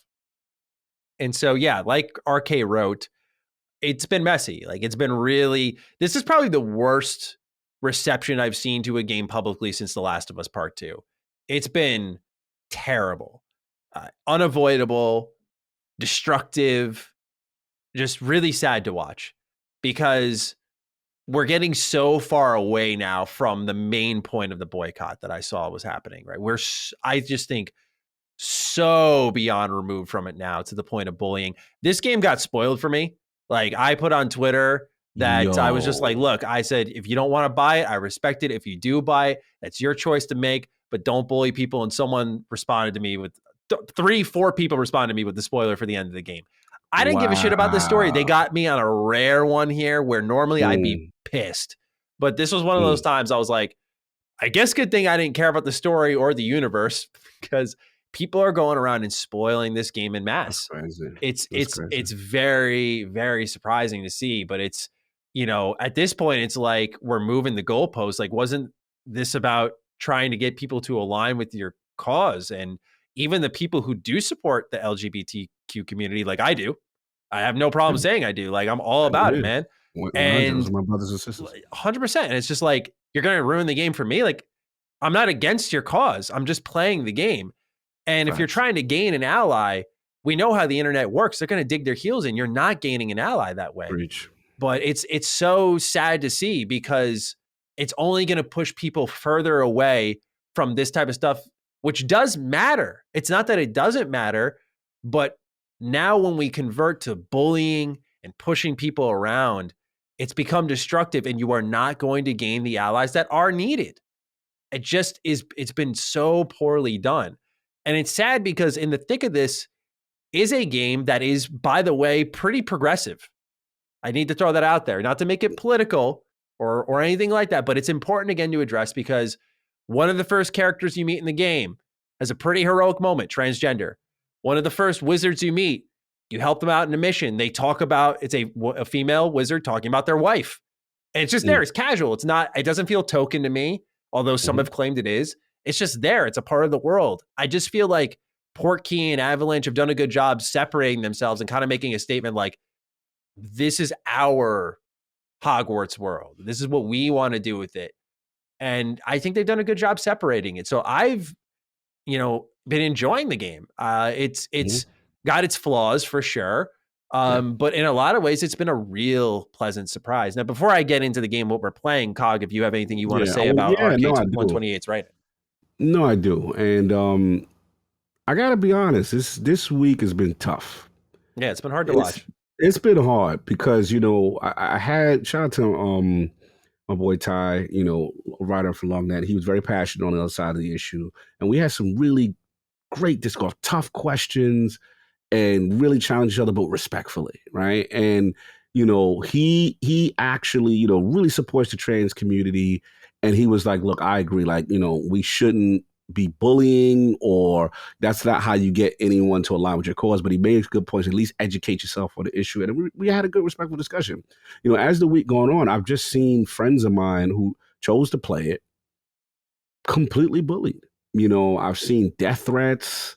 I've just seen really ugly things. And like you made a good point, which is like, one of the worst things you can do to try to get someone to align in your cause is to threaten and force them, like, if you do X, Y, and Z, you're the enemy, right? Last thing someone wants to do is be told what to do. Yeah. That's the first thing off the bat. The second is, I'm glad you said what you said about what's in the game itself, because, having a trans character, and you could say, oh, it's just token, or, them mentioning those issues, oh, that's just, it's not, because at the end of the day, the developer is taking a stance that we are not with the overall movement. And guess what else I found out? One of the devs of the game made a good point about, because I see a lot of discussion about, well, if you buy the game, you're supporting the owner, right? And JK and the whole stuff.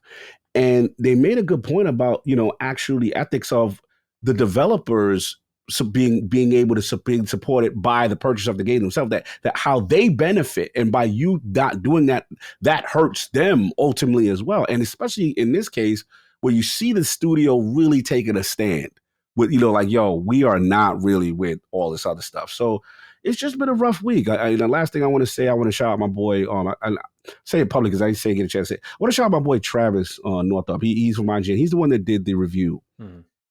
Bro, the nastiness I've seen. Yeah. And they even had a segment in the article that, look, we are not going to ignore that there is controversy about this game. However, we're here to review the merits, as if this game is good or not. And he got obliterated for that. Yeah. I was just shocked. I was really disappointed in the gaming community this week. And I kept quiet because I'm the type of person that if I don't agree with you, I don't want to necessarily disrespect you. But the things I'm seeing is really appalling. And to me, it's like, don't end up becoming the thing you claim to be rallying against. Yeah. You know what I'm saying? Yeah. Don't become that, and that's the thing. I just want to make sure we don't lose here. I'm all about my trans brothers, my LGBTQ brothers and sisters. I'm all about that. I understand the movement. Trust me, but some people just do want to play a video game. And some people, by playing a game, doesn't mean they hate you. You know what I mean? And that's the thing I just wanted to get clear. But I'm glad you said what you said, because I didn't even know that the studio went to those lengths to have inclusion in their game, which is clearly against the theology, obviously, of the designer of the series or whatever. So that's it. Just try to see if you can separate the art from the product. I'm always going to say that, you know what I'm saying? And also come with more constructive ways to go about getting people to support your movement. That's all. Absolutely. Absolutely. And I just, exactly what you said, which is like this, you understand why the push exists, right? And it's a weird conversation because Harry Potter as a brand is so far reaching that you don't want to cut a boycott at their knees and say like, well, it's pointless. Because again, it starts off with like, I know what you're fighting for, and I support that community. So I know what you're trying to do. But when Hogleg fails, what about Harry Potter World? What about the amusement park rides? What about the brand deals? Hundreds of them. What about the accessory deals? What about the movies, the books, the streaming services deals, the graphic novels, the reprints? There's so much in this that, quite frankly, probably for JK, this is a drop in the bucket.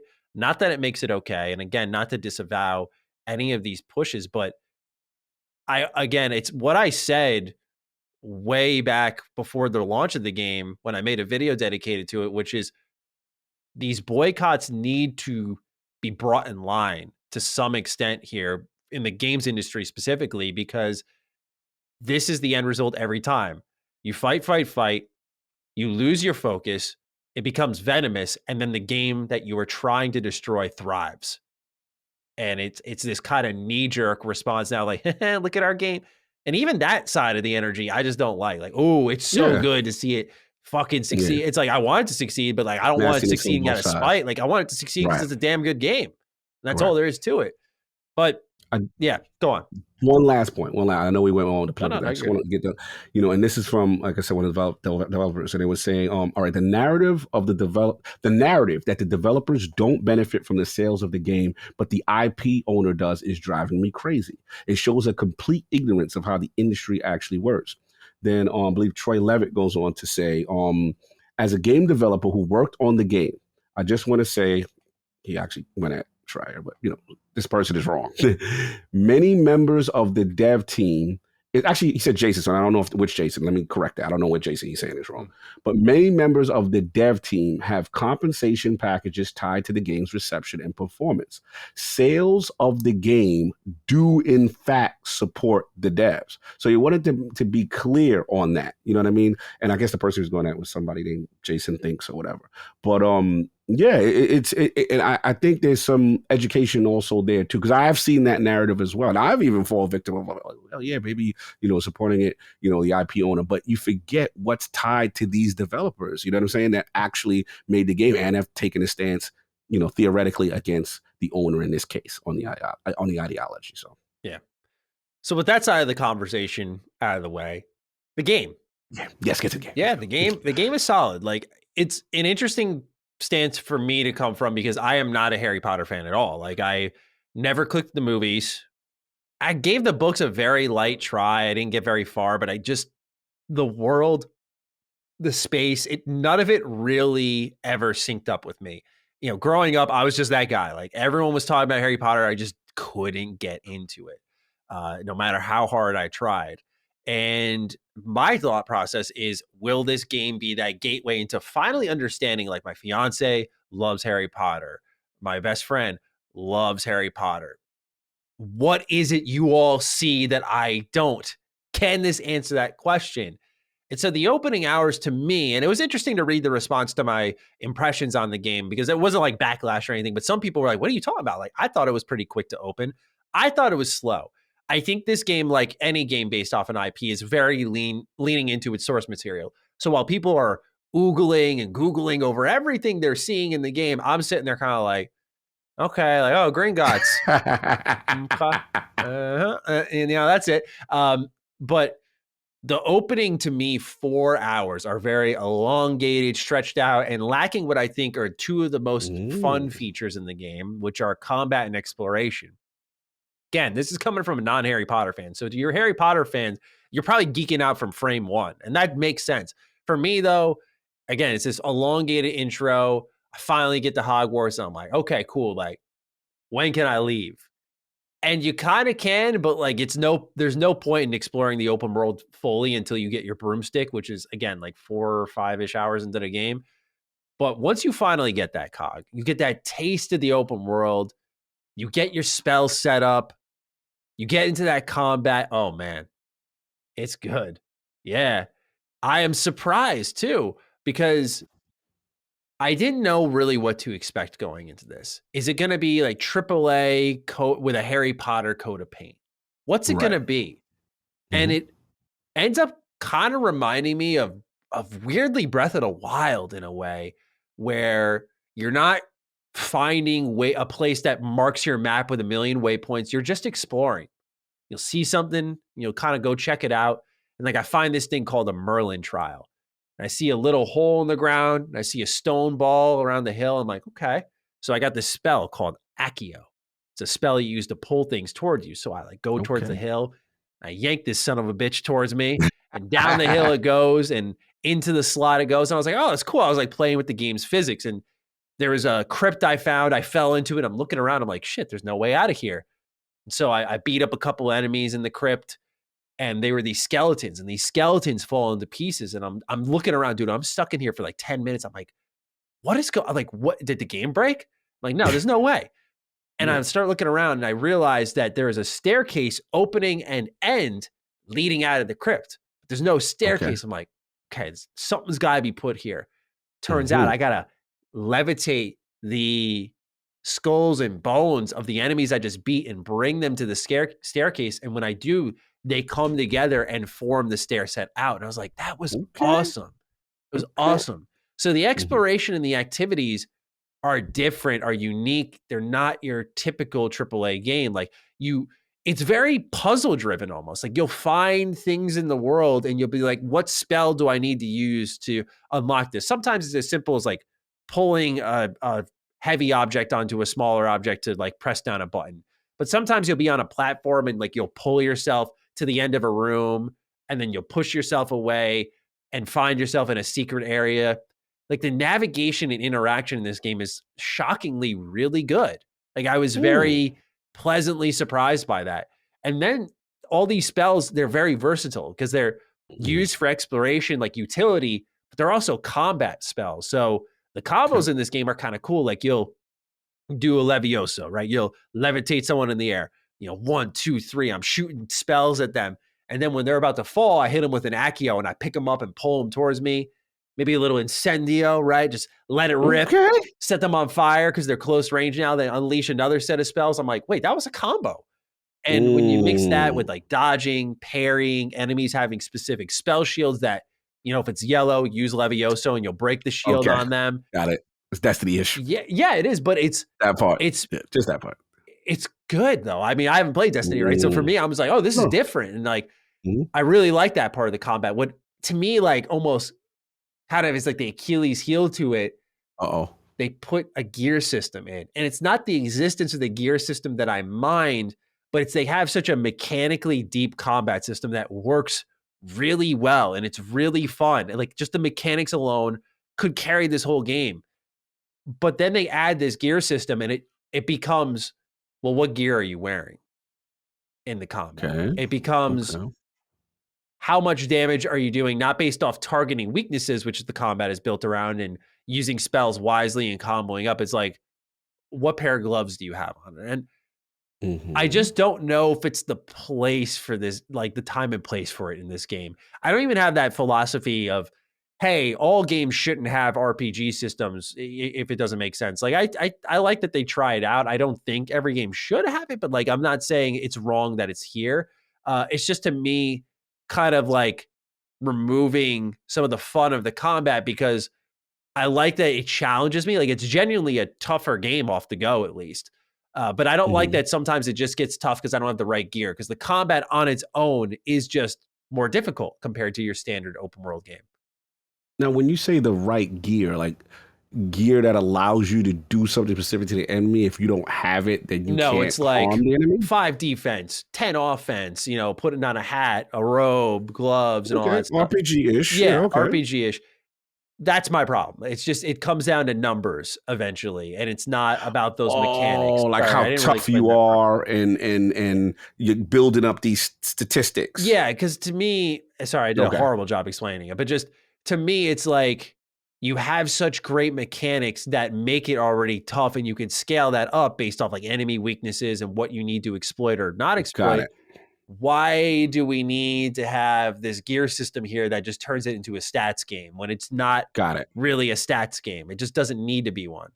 Last question. Do the stats or having low stats prohibit you from really being a fair shot against certain enemies because you're not at level? Okay. I think I know where we're going now. I got it. Well, it's interesting. Yeah, but that to me, the combat and the exploration, those are the things that make the wheel turn. Like when I'm doing that, I'm having fun. When I'm not, like it's all right. It's a pretty technically haphazard game. Like some of the doors, specifically in Hogwarts, you'll like run into, and they're like doors that you touch to open.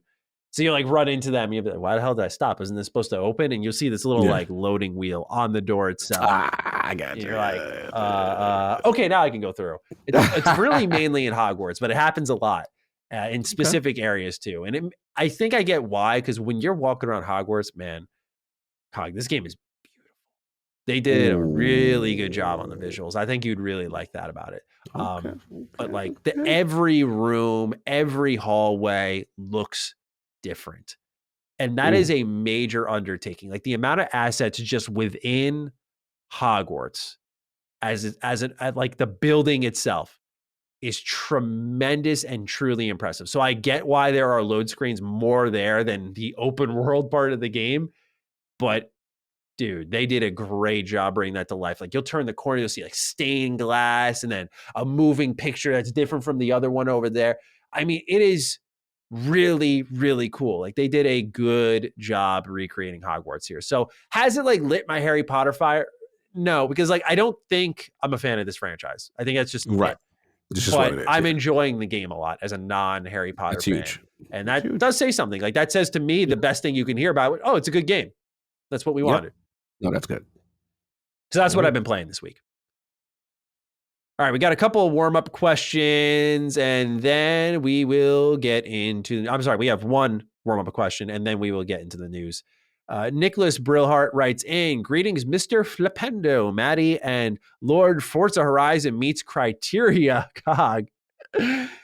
It's not a secret that the Series X and S are powerful emulation machines, but within the last week, an Xbox 360 emulator has arrived on the scene. This would be the first Xbox family emulator running unofficially on Xbox hardware. I'm curious how you two think Microsoft will handle this situation. It's already proving to run some games at even higher frame rates, so it'd be a shame to see it axed. But it also actively competes with Microsoft's products that they are selling. The next Pokemon game is going to cost $70 per version kind of day. I didn't even think of that shit. That's bad, man. Oh, that's bad. But Cog, emulation has always been something that we haven't talked much about with the Xbox, but like with like RetroArch and loading it on to your Xbox, like it's proven to be a pretty good emulation machine. It's very impressive. What do you make of now? The Xbox family has made its way to the emulation game, and they're trying to sell these copies, but you can get them for free, and they're a little better over here. Yeah, it's going to be interesting to see how Microsoft handles it because they themselves have not gone extra hard on the emulation aspects that the Series S. Like the Series S is an amazing emulation machine. You just download like some developer-based tools, convert your joint. It's like you can find it online. You can YouTube, Google it or whatever, and how to turn your Series S into this great, emulator and playing of older games. So I am curious that someone else is doing it, and if Microsoft's legal team will be contacted. I'm just curious about that. That's going to be interesting to me because I don't know how they may feel about that. But I don't know. What do you think? You think they might like let it rock because it's free promo, or I don't know. What do you think? It's a really, really interesting situation because last week we talked about some games being removed from the 360 storefront. Some of those were only on this 360 storefront. This is kind of saving some of those games. I feel like if Xbox really is the company they say they are, we believe in preserving our games library. We believe in backwards compatibility. Let this slide. Let it slide. Tell the lawyers put the phone down. Because here's the thing, man. If Nintendo is letting Dolphin run amok, you got to let Xenia do its thing. You got to let it be active in the community and keep this stuff afloat. I could see them shutting it down, but if I am in the building, I would be pushing for let it exist. It makes our platform look better. We have this nice backwards compatibility system, and then we have the, lesser legal maybe backwards compatibility section that our fans figured out on their own. Because, this is something that is a big deal. Like people were buying Series S's at one point to like play GameCube games because the emulation there was truly good. Yes. I think it's like a slight selling point there. Like, can you market it? No. But look, here's the thing.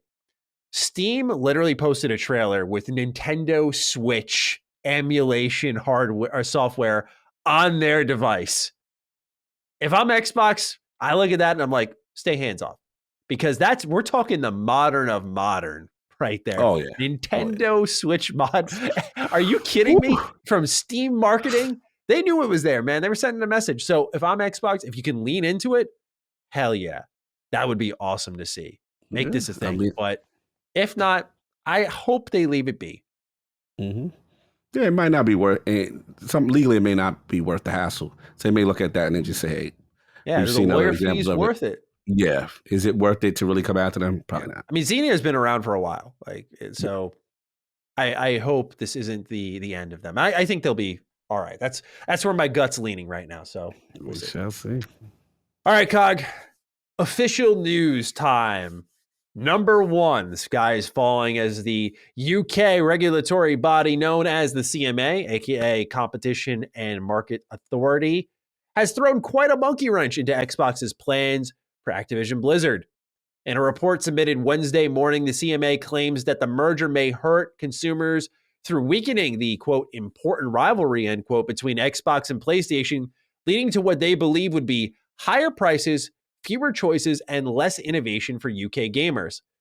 Much of the CMA's argument hones in on cloud gaming, where they state that Microsoft holds about 60 to 70% of the global market there and could, quote, find it commercially beneficial to make Activision games exclusive to its own cloud gaming service or other services under materially worse conditions, end quote, aka giving PlayStation the worser version of a cloud version of a game. As expected, they also took the ownership of Call of Duty to task, despite Microsoft's promises to bring the game to Switch, continue to support it on Steam, and continue putting it on PlayStation for at least a decade. The CMA does not trust this promise due to Xbox gaining ownership of other companies and immediately making their games exclusive to their platform. If PlayStation were to lose Call of Duty, the CMA says it could result, quote, in all gamers seeing higher prices, reduced range, lower quality, and worse service in gaming consoles over time, end quote. The kicker is the CMA's proposed solution that many would imagine Microsoft would not be willing to do. The approval of the merger may depend on Microsoft divesting large parts of Activision Blizzard King. This means that they would sell off parts of Activision Blizzard King and only buy a piece of the whole company. The four proposed remedies are as follows: divestiture of the business associated with Call of Duty, divestiture of Activision's segment of Activision Blizzard, divestiture of Activision's segment and the Blizzard segment, or a complete prohibition of the merger entirely. Activision and Microsoft will have the chance to write in before the April deadline to make their case. Ars Technica received a statement from Activision on the matter, and it shows that they're optimistic about the situation. Quote, we hope between now and April, we will be able to help the CMA better understand our industry to ensure that they can achieve their stated mandate to promote an environment where people can be confident they are getting great choices and fair deals, where competitive, fair dealing businesses can innovate and thrive, and where the UK economy can grow productively and sustainably, end quote. In a statement also provided to Ars Technica, Microsoft Corporate Vice President and Deputy General Rima Alali said the company's, quote, commitment to grant long-term 100% equal access to Call of Duty to Sony, Nintendo, Steam, and others preserves the deal's benefits to gamers and developers and increases competition in the market, end quote. That means 10 years on parity, on content, on pricing, on features, on quality, and on playability, end quote again. Lee is Cool Jenkins has written in, hey Dukes, so what's our read on the breaking news of the UK CMA provisionally blocking the ABK deal? Is this really going to stop the deal happening? Will they have will they have them remove Call of Duty from the deal? And will this story ever go away? Thanks as always, and it's been 84 years and we're still talking about the bloody acquisition kind of day. Thank you, Lee, for writing in. Cog, it's your turn to chat, my friend. What say you? Is it over? Has the fat lady sung?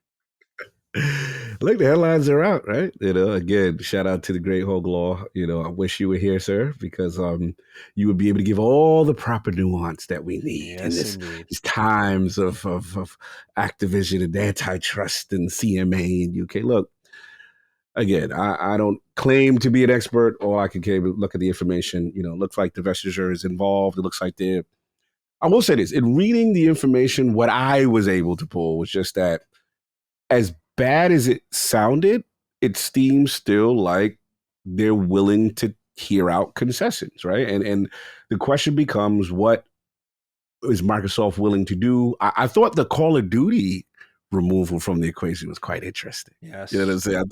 I thought that was like, we think about it. That's one of the things on the table, kind of thing. But look, again, I can just go by my gut. I am not the legal expert here. I still think, based on the language of what I read, that they are willing to give Microsoft the opportunity to counter and provide these concessions that could allow the deal to go through. Now, the question becomes, how hard and fast are they with the Call of Duty aspect? I saw that they mentioned cloud gaming and potential harm there with, exclusive games being in the service, even though I know that's a nascent market. But I'm curious to see how Microsoft responds to that. To me, this is negotiation. Again, this is just looking from the outside in and how far they are willing to. Now, again, the key statements to me was what they said. What I don't know if you caught, what's her homegirl, Lulu from Activision. Oh, she's been out there, man. Oh, she's outside. Yeah. Oh, she's outside. She's like, this is provisional findings. This is great. They're provisional. Look, one thing I've learned is that when politics get involved, anything can happen. So that has skewed me a bit. I'll probably still stand on my square. I still, as much as everything in COG's opinion thinks it'll go through. But again, with all of these different factors, who knows, right? So we just got to see how this thing's going to play out. I've taken a stance I think Colin even agrees with me. Like, I've kind of taken a stance where I was like, I really don't want to talk too much in depth until it's finalized. Sure. There's so many moving parts. Yeah, there are. And that's why this hasn't made our main news cycle in about a month and change now, because like we just kind of said, like, look, so many things happening. This felt like the first major thing that's happened since we stopped doing this. Of course we made mention of it because that's our job. Like, we're going to let you know what's happening with Xbox. But this is the first time we had like a major moment where people are going, oh, is it over? I'll throw out, and I'm not trying to be reactionary here, I will throw out a somewhat hot take, which is, let's go. Let's say the CMA's stance is adopted by the FTC and so on and so forth, and we see this kind of being the thing moving forward. Like, yeah, break up the deal. Like, break up what you're going to take with you. I don't think Xbox wants to do it then. I think, or I'm sorry, I should say Microsoft. Because you got to think of the money. This is one of the biggest acquisitions of all time, let alone the biggest in our games industry. And if you see Call of Duty fall out of that deal, that's where probably most of those billions are going. It's like, yeah, that's a huge property. They're not paying that much for Crash and Spyro as much as us as gamers are like, yeah, like, let's go. I just don't see that happening. I feel like if you start to peel Call of Duty out of the deal or break up like, oh, you can't take King, but you can take Blizzard and Activision, but not Call of Duty as well. Once it starts getting broken up like this, I think they want the whole cow. Like, I think they want the whole cow. I think they're willing to concede like, okay, Call of Duty's ours, but we'll give it away for 10 years. I don't see, because think about their concession level responses following these types of news in the past, right? Immediately, like, bend the knee. No, we'll do 10 years. We'll do 10 years. We're working with Nintendo. Watch, the statement will age poorly and they'll do something like this. But right now, they're kind of like almost standing their ground, being like, well, we're hoping we're going to make them see the reason, right? They don't want to go down this type of path here where they're divesting parts of the Activision business to the rest of the world, if you will. So to me, it's like, if they can't get the whole cow or most of what they're paying for, I don't think they're going to want to go through with it. Because what do they as a business get out of it? We as gamers would get a lot out of it if they start to revive, again, various dead IP or games that never got greenlit, like a new set of Tony Hawk remasters would be great, so on and so forth. Obviously, it would bring in value to Game Pass. There is that type of stuff there that would help the Xbox brand. But eventually, when you start to lose out on those important pieces, there has to be someone in that room thinking, well, what if we took this money and went for someone else who would be less contentious here? We still have it there to spend. Of course, you have to pay Activision $3 billion if you pull out on it.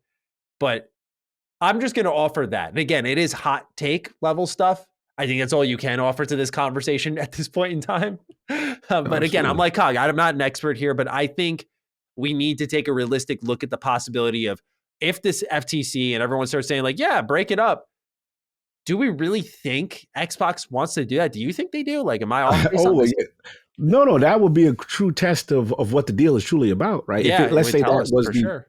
Yeah, that would tell us immediately, because Candy Crush doesn't seem to be the problem. You know what I'm saying? Like, as far as that, so as far as the mobile aspect, too much. It doesn't seem to be too much of the issue. The issue seems to be Call of Duty. My hot take will still be, I am shocked it was not, I said the wrong word. Not that I'm shocked. When I saw the verbiage that was put out, like, they're against it, it's harming, and I'm like, wow, okay, this looked like this could be the killer blow to maybe get it out of here, right? So when I read it, then it's just like, you still seem like you're willing to wait for Microsoft to hear these concessions. You still That's fair. seem to be applicable to be because to me, if it's so evil, it's nothing to talk about. This is harming gamers. This is, whatever. This is it. It's over. No, you. So to me, that's the part. That's why I wish Hogue was there. That it still feels posturing. It still feels, give us this, we'll give you that. You know what I'm saying? So again, we gotta wait. This is Cog's hot take. Cog's guess. I'll still stand on my square. It's actually great timing because we actually have a good write-in that seems to maybe fall in line with you here. Okay. Brandon McDade writes in, "Hey Dukes, there seems to be a lot of doom and gloom following the UK CMA's proposal to carve Call of Duty out of the ABK deal. Is this such a bad thing? Was Call of Duty really the primary reason for the acquisition or just the icing on the cake? It's obviously had no intention of making COD the Xbox franchise exclusive, so does removing it entirely make the whole proposition a waste? Thank you." And I thought Bobby Kotick would never be seen again, but there he is on Fox Business kind of day. Yeah, he was out there saying PlayStation's trying to sabotage the deal. He talks about Death Valley. Like, he was going in, man. He was out of bad day. He said Sony ain't picking up my call. I was like, yo, Robert, stay inside the house, man. What you doing? Yeah, it's crazy right now. He's not making any friends with the CMA right now. That's for sure. He is not making any friends. I don't know if that was in the playbook right there, but yeah, look, we got to see. I think we're going to learn, regardless to what side this thing falls on, we're going to learn how important Call of Duty truly is. Because before it was like, yo, mobile is the reason. It's the true reason, right? Mm-hmm. And mobile is huge. They want to make a stamp there. But the key will be what concessions will be accepted there. But I'm with you there. I think let's just say to Maddie's hypothetical, that the only way it can get done. My crazy thought here. Yeah, no, it's not crazy because they kind of put out a couple of steps as to, reasonings as to why they may accept it. And one of them was, Call of Duty as a suggestion, right? So if they take it out of the deal, Cog's gut is like, yeah, I don't think they're going to do it. Because as much as they want mobile, we ain't going to act like COD is not part of this reason that they want to do this. Like, game in the industry year over year. Oh, I don't know, man. That's a big loss. The fact that they don't really care about, the exclusivity aspect in terms of what is considered a quote unquote legacy kind of game, they just care about it being on Game Pass. That's what I look at. They care about it could stay wherever it is. We'll offer it to more platforms, do cloud and Nintendo and everything else, Steam and everything else. However, we want it part of our premium service. That's the vibe I got. They don't care about it. And they're willing to deal with parity and making it equal and no map pack and, all that other stuff. Obviously they'd get the marketing. Yeah. But I will say this. If it doesn't go through, there is one scorched earth thing that I think would be kind of funny. Mm-hmm. Because of how aggressive. So, and I told people, shout out to Jim. I told people them trips to Brussels. I said, this man got power in that ring, and all my stuff coming true with that. Mm-hmm. I told people they was doing the crying Ryan. They was clowning on him. I said, yo, that man got influence, and he keep making trips, and every time they keep verbatim saying his verbiage for the Sony argument. Yeah, I'm just saying. Yeah. I'm just saying. But so shout out to him on that. But I will say that what will be interesting, hypothetical, even though Cog still feels it will go through, but if it is blocked, right, and they say, yo, Call of Duty out, what happens to the Activision and Sony relationship afterwards? Oh, God, man. Because theoretically, like, they could just, the marketing can still be bought somewhere else. Like, it could get very interesting with that relationship because one cannot tell me that they are police. You got Robert outside now blasting Sony publicly, right? One can't tell me this relationship is just going to be status quo. Everything goes as it used. I'm very curious. I'll be curious to see if Robert has the same energy if this falls through and they crack open the checkbook and they're like, so that Call of Duty marketing. They start writing out a big check for them. You sure you don't like PlayStation that much? I'm just saying, like, yeah, money talk. Yeah, you're right. Right. These guys, yeah. We gonna see. Like I said, that's the scorched earth. If it don't go through, what would happen? But again, funny to watch. This is literally the longest running soap opera in gaming I've ever seen. We can't wait for it to be over either way. But hopefully this year we get the clarity that we need. Yeah, I don't know. I don't feel great about it. Don't feel like it's No, I feel you. yeah, I just I feel feel you. like at a certain point when they're giving up too much, like why would they want to? Because then you probably got to renegotiate the deal. It's like, well, we're not going to pay $69 billion if we're getting no Call of Duty. Well, that's cut that value in half. And they're like, well, no, you were going to give us this amount. It's like I could just see it getting really messy. And so It could. that It could. renegotiation could extend the deal. And at a certain point, like Xbox is going to look and say, we had plans to get X, Y, and Z down the line. So, you know, I'm sorry. no, that's it. I was just going to say they likely have plans beyond Activision, and those will all get pushed back more and more the more this deal gets pushed back. I will say, again, that's why I wish Olga was here, is because there's times when I've come back, I'm like, oh, that's it. That means it's blocked now. You know what I'm saying? Like, it's over. And I'll speak to Hogan, like, no, this is just part of the process. So some people are still saying speed bump. This is a speed bump on the road to what it is. And so we just got to see how it plays out. But yeah, it was interesting to see the comments that I saw today and their mindset. I thought the interesting was what their mindset was. But the key to me, again, just for my reasoning, was like, yo, not outright. That's it as of today. There is nothing. We're a unified front. UK, FTC, everybody's like if there was that, then I'm like, damn. But now you seem like you want a little cut and a little take to me. That's how I parse it. But we'll see. I could be wrong too. Mm-hmm. All right, number 2 here. Coalition has quietly had their heads down working on a multitude of projects, and not all of them related to Gears. Many were excited to see one of Xbox's marquee studios deliver the variety that we've seen from the likes of Obsidian and now Tango Gameworks, but unfortunately that door has been shut. Jeff Grubb has said that the Coalition has canceled its smaller non-Gears project along with another separate project due to the layoffs happening at Microsoft.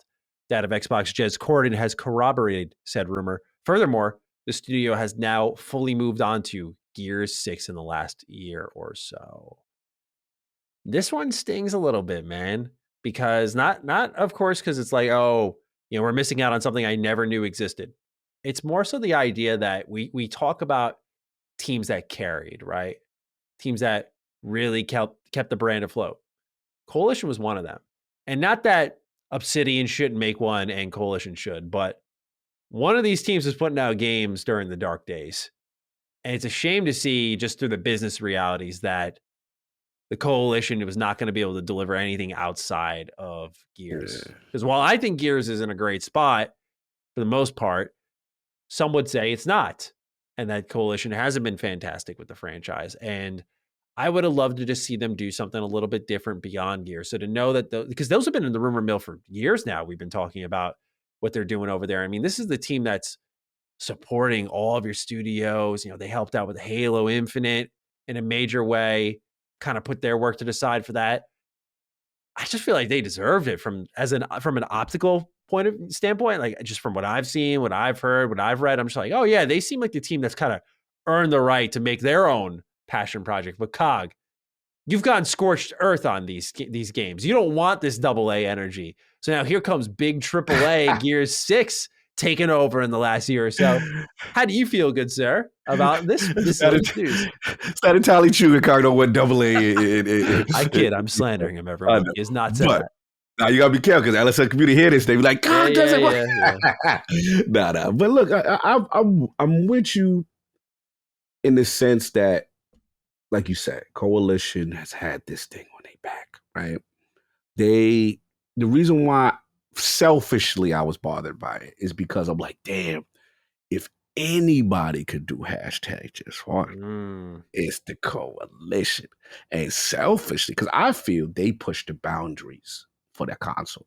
If you play that high-busted DLC when the Series X dropped, I said, that's what I want to see from the Series X. Mm-hmm. Graphical fidelity, bombasticness. It was amazing. And they actually took a little thing to the formula and they made like a class system for each type of gears that you were using. And I'm like, oh, wow, what's Gear 6? So, I hope they expand upon this for Gear 6. So that, selfishly, I would have loved to see just what a new IP from a Coalition would look like. You know what I mean? Like, that sounds great.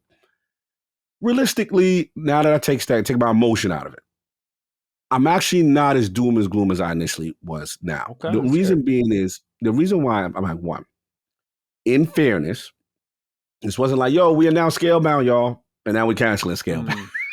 In fairness. So it wasn't, this is that we know too much out of the grub in the cut, knowing what people that's doing. fair. That's fair. So I can't get too crazy on a not officially announced game, quote unquote, canceled. Second, obviously, the cutbacks. We can't poo-poo that. Like this, the layoffs, the whole situation that's going on at Microsoft as a whole and big tech as a whole has been cutting projects, right? So I get that. Then the third thing is what I've heard is that I forgot they did the Matrix demo in Unreal 5. Yep. I didn't forgot that was them. So the reason why I initially got mad was like, yo, they need practice before they go to Gear 6. They need one game to kind of. So the vibe I've heard is that Unreal demo for me, and that Matrix demo it shows some impressive tech on some certain things. And I feel like that was kind of like their test bed, and now they go to the next thing. So I will say, yes, Gear 6 is next. Okay, fine. I do hope, though, after Gear 6, that they are allowed to do something. That's why I'll circle back. I just hope. For sure. Yeah, like give them the opportunity. And I know it's tough because that's the moneymaker and everybody wants Gears, and I get it. And I will push back because I'm seeing some comments, about, the coalition. Let's be clear. Now, if you want to say multiplayer isn't where you want it to be and there's not advancements there, fine. But as far as a product overall, Gears they have been the anti-343 that they've taken the ball and the franchise has not been, oh my God, what are you doing? Where's horde mode? Why is it not in the game? Yeah, exactly. Like horde mode campaign. Now, the only thing you could say, if you want to be critical, you could be like, yo, well, they played it safe a little bit with the first couple of ones. Maybe they haven't gone outside of the formula as much as they should be. Maybe open world. Okay, fine. That's fair. But we can't say they're bad games. What the hell is the coalition? Nah, I saw that. It's a couple comments in the joint. I was like, nah, we're not doing that. The only people that can talk is I be seeing dudes talk slick like the coalition ain't them dudes. Like, we're not doing that. You could say, bro, I don't like the multiplayer. They need a little bit more love there. Fine. I think that's fair. But they don't make bad games. Yeah, that's a quality product, bro. Like we not, and they left on a cliffhanger. So I'm dying to see where they go. That's how they really. That's why I say it needs to end at 6. They have been. That's their like calling card. The cliffhanger. 5's ending was fucking abrupt, dude. It was very abrupt. Oh very my abrupt. God! But I want to know who the. Let me not spoil. I just want to know what's going to happen. Because there's a choice. Right? Yeah. I want to know the canon option. I wonder. Canon, which is canon, right? Mm-hmm. So that's where I'm at. But yeah, that's where I'm at with it. And then we'll see. But I'm with you spiritually. Coalition does need to have something other than Gears of their own to see what they could do as a studio. That would be great. And I'm hoping they're given an opportunity after Gear 6. Yeah, please. I agree. Because you're totally right on the money. We didn't know about it. So it's like we just knew a little too much here for a couple of years. But they've definitely earned it from my eyes. Like they've definitely earned it, right? They carried the franchise, carried the torch, did a good job. And as long as Gear 6 delivers, it's going to be like a no doubter, I think, that they should move on to something else. Last point. We have to be real about projects get canceled all the time. True. We got to be real about that. And I've heard it from other things. Like, I ain't getting no Days Gone 2 for Ben Studio. We heard, and I think the problem is, let's be real, Microsoft got mad snitches in the building. Like you don't hear nothing about what Sony canceled. You don't hear. It's rare. You hear about what Nintendo canceled. So I do feel cancellations happen way more than gamers think they do. Because I've ever heard stories about projects and things. I'm like, damn, that'd have been so dope. What you mean? And they like, nah, God, that was canceled. I'm like, oh. So it happens more than you think. But again, for whatever reason, like stuff is just leaky, boy. Like it's. Everything come out inside the building there. So, yeah, that's all I'm going to say. So that's what's going on with the coalition. Mm-hmm. Move on to number 3 here. Among the many hopeful comeback stories we imagine, it's safe to say that BioWare is at the top of many people's lists. The once illustrious RPG developer has fallen from grace with releases like Anthem and Mass Effect Andromeda, but hopes to get back on track with its next major game in Dragon Age Dreadwolf. Details on the game have been slim despite BioWare continuing to communicate with fans. The most recent official update confirmed that the game has entered its alpha state. Now, Insider Gaming has the scoop on where Dreadwolf is at in its current state. Depending on where you stand on the franchise, it could be seen as encouraging or discouraging, but one thing remains true: the game is further out than it initially had been reported. Insider Gaming says that the 2023 window for Dragon Age Dreadwolf is seen as optimistic. The game still has many placeholder lines of dialogue and a multitude of features yet to be implemented. Keep in mind that the game has been in development for a staggering 8 years, with Dreadwolf hitting the reset button in 2021 to strip the game of its planned multiplayer features. Two sources say the multiplayer components are still felt to some extent, as players will roam a Destiny-style hub where the party gathers before heading through a mirrored portal to their next mission. Following this report was a leak of alpha build gameplay from a restricted playtesting, which corroborated more details inside the report. Insider Gaming says that BioWare took the combat in a more hack-and-slash direction, and that shows. Unlike previous games in the series, you won't be able to control your party members and be able to use button prompts, and instead be able to use button prompts to control their attacks. While action combat has been a series staple since Dragon Age 2, losing control of your party brings the series more in line with Mass Effect and serves as a huge departure from the norm. Oh, man. What I'm here for. This is what I'm here for. I've been waiting to hear your take on this. Let's go. I'm hurting. Let's go. How you doing, hurting. man? How's it going? I don't know what's going on. I don't know. I gotta take off my glasses.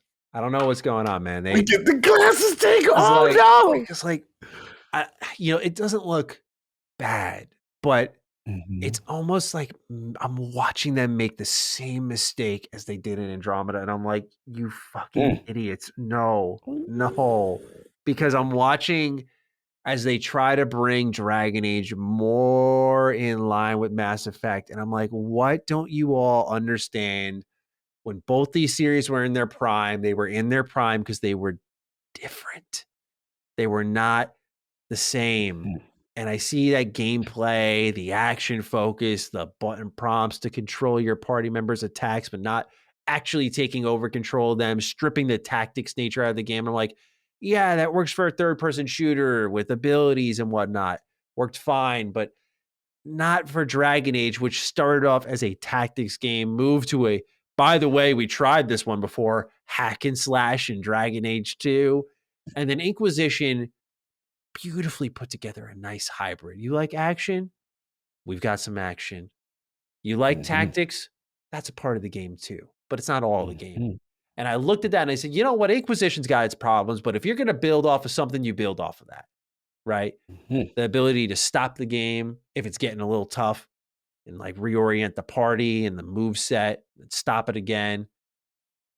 But there was still the action there. That was most of what you were doing. If you need to switch to like Morgan or something, it's like, okay, let me get her in the action. I got to cast a couple of spells or whatever. But you see this, I don't even know. It's not recognizable. It's like, I saw drop kicks and stuff. I'm like, this is a fucking serious fantasy RPG, man. Like, what are we doing with drop kicks? Drop kicks. In the first game, I remember when we decapitated people as finishing moves and we're drop kicking them. Now, let's pause for a moment. Okay. Maddie's trying not to be too harsh on them. It is a small snippet of an alpha. They are implementing features still, which that's part 2. This is not complete though. So I will be somewhat lenient and say, all right, I'm not going to cast complete judgment and be like, oh my God, but I found it worrying that what was written was confirmed so immediately and was not like the Dragon Age I was kind of hoping for.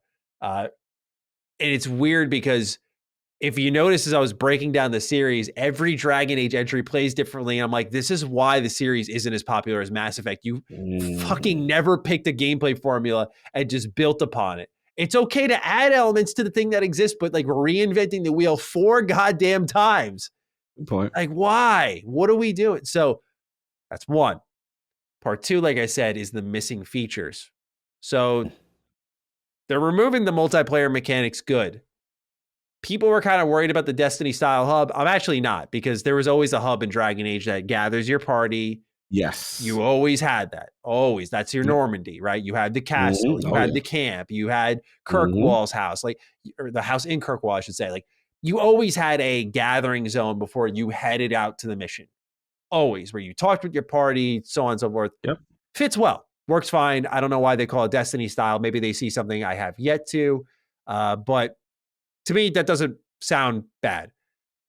But when you see placeholder lines, missing features, and it's 2023, here's the worrisome part. And I got to address the elephant in the room to take your quote from earlier. Let's go.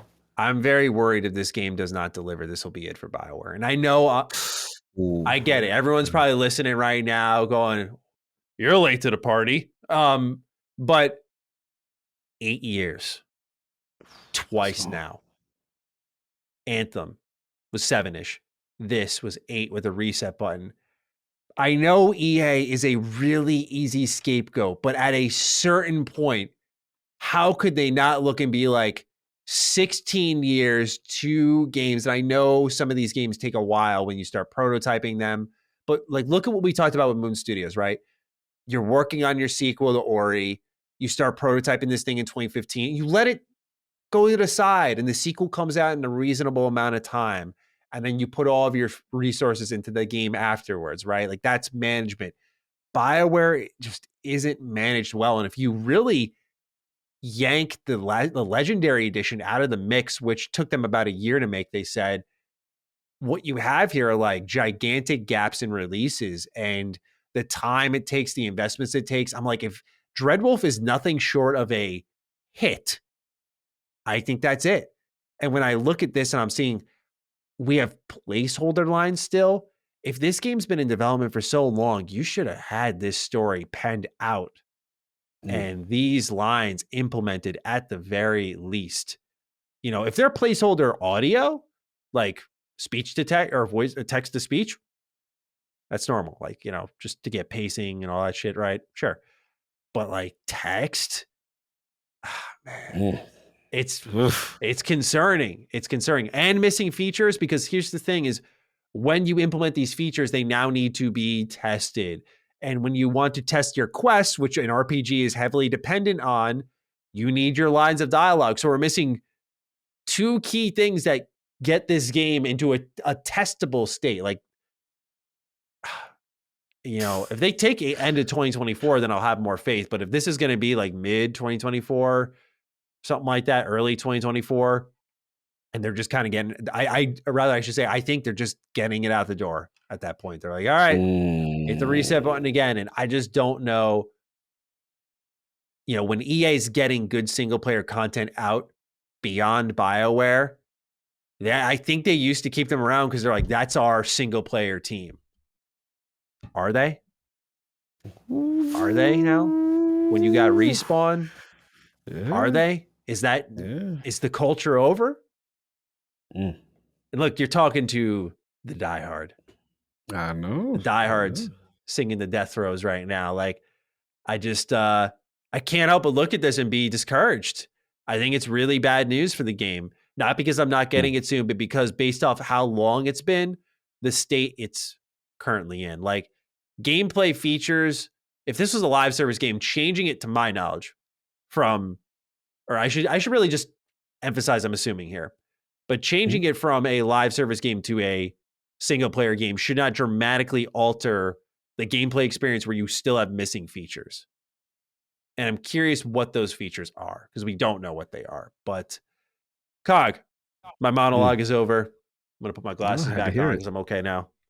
I had to hear it. I'd love to hear your thoughts as, you know, someone who doesn't have their heart in this one. What do you feel about where BioWare is at and the current trajectory for the Dragon Age franchise?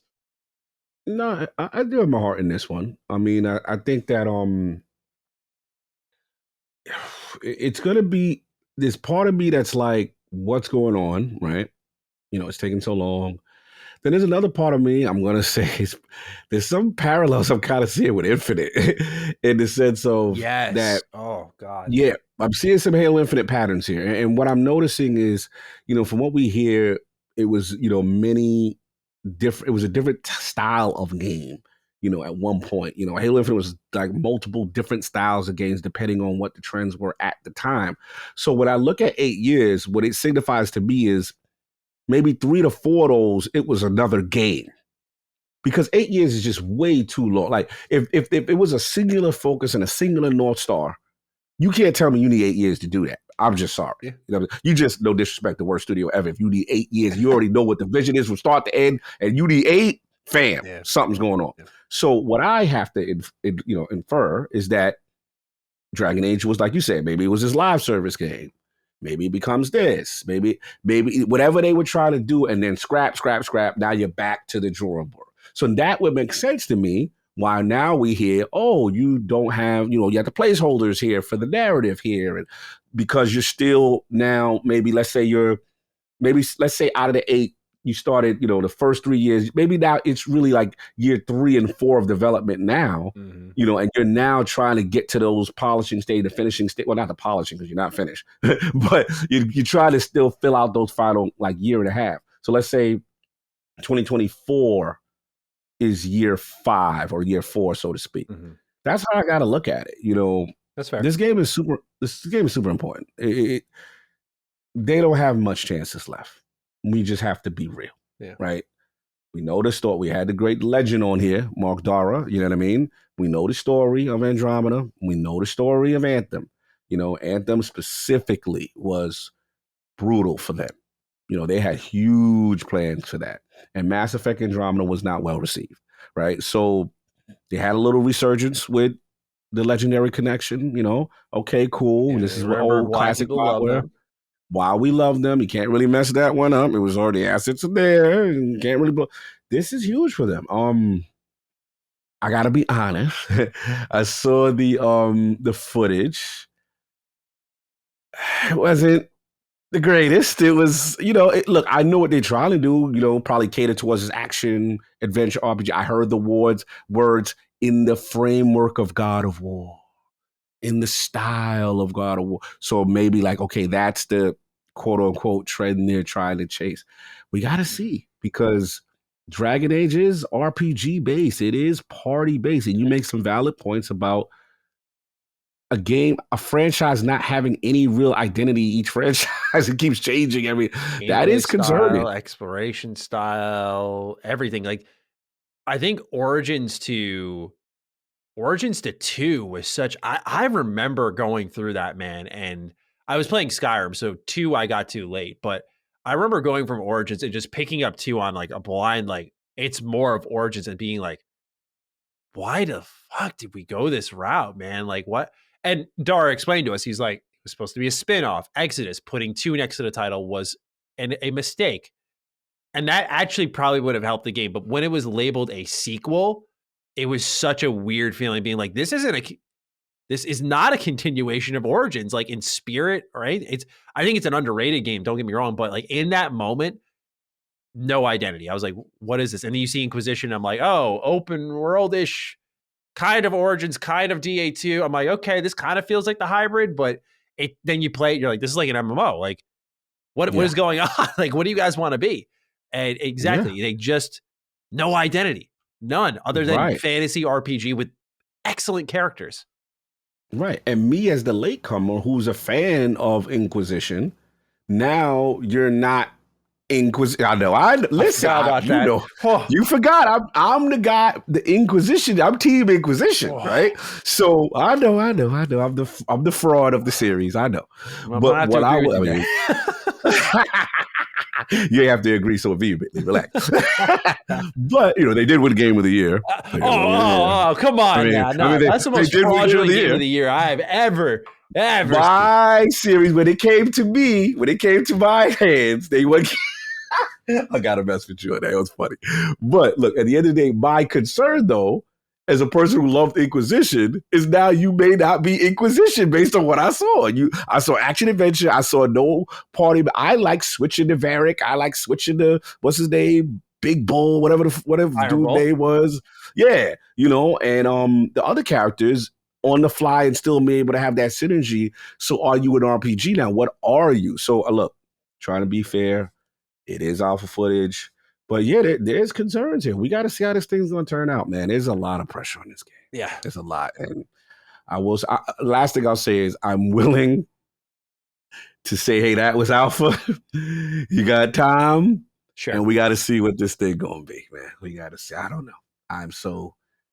I have no idea what's going on. Bro, we got to see how this thing going to play out. I just have you ever had that kind of existential moment with a game where your heart hurts for them and you're like, but it's a game, Matt. At the end of the day, it's a game. But I'm like, no, I love BioWare so much. I don't want them to fail. I want them to probably more than Bethesda to some extent. I want them to kill it.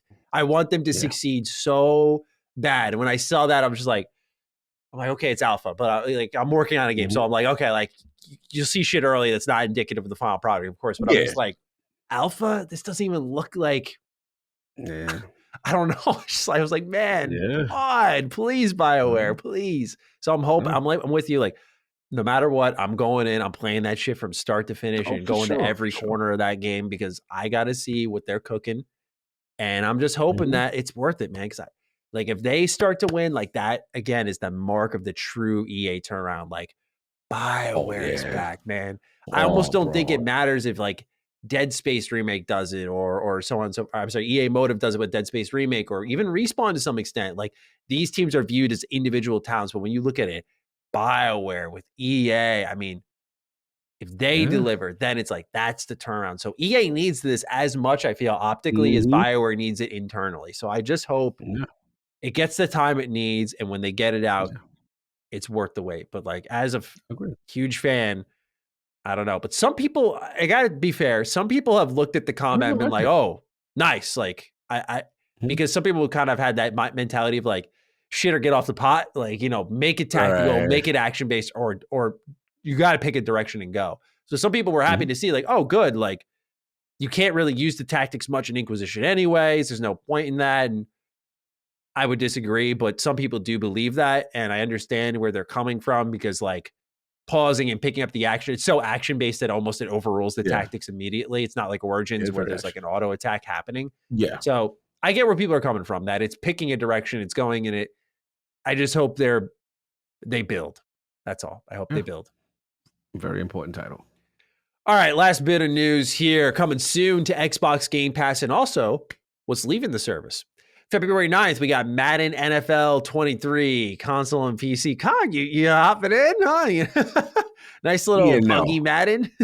No, there's a reason why you jumping in there. Yeah, go ahead, Madden. Go ahead with yourself. SD Gundam Battle Alliance is coming to console, cloud, and PC. Both those games coming February 9th again. February 14th, Valentine's Day. You're going to spend it with Mountain Blade 2 Bannerlord coming to cloud, console, and PC. The following day, February 15th, we get Cities Skylines Remastered, cloud, and Xbox Series consoles. Then February 16th, Shadow Warrior 3 Definitive Edition comes to cloud, console, and PC.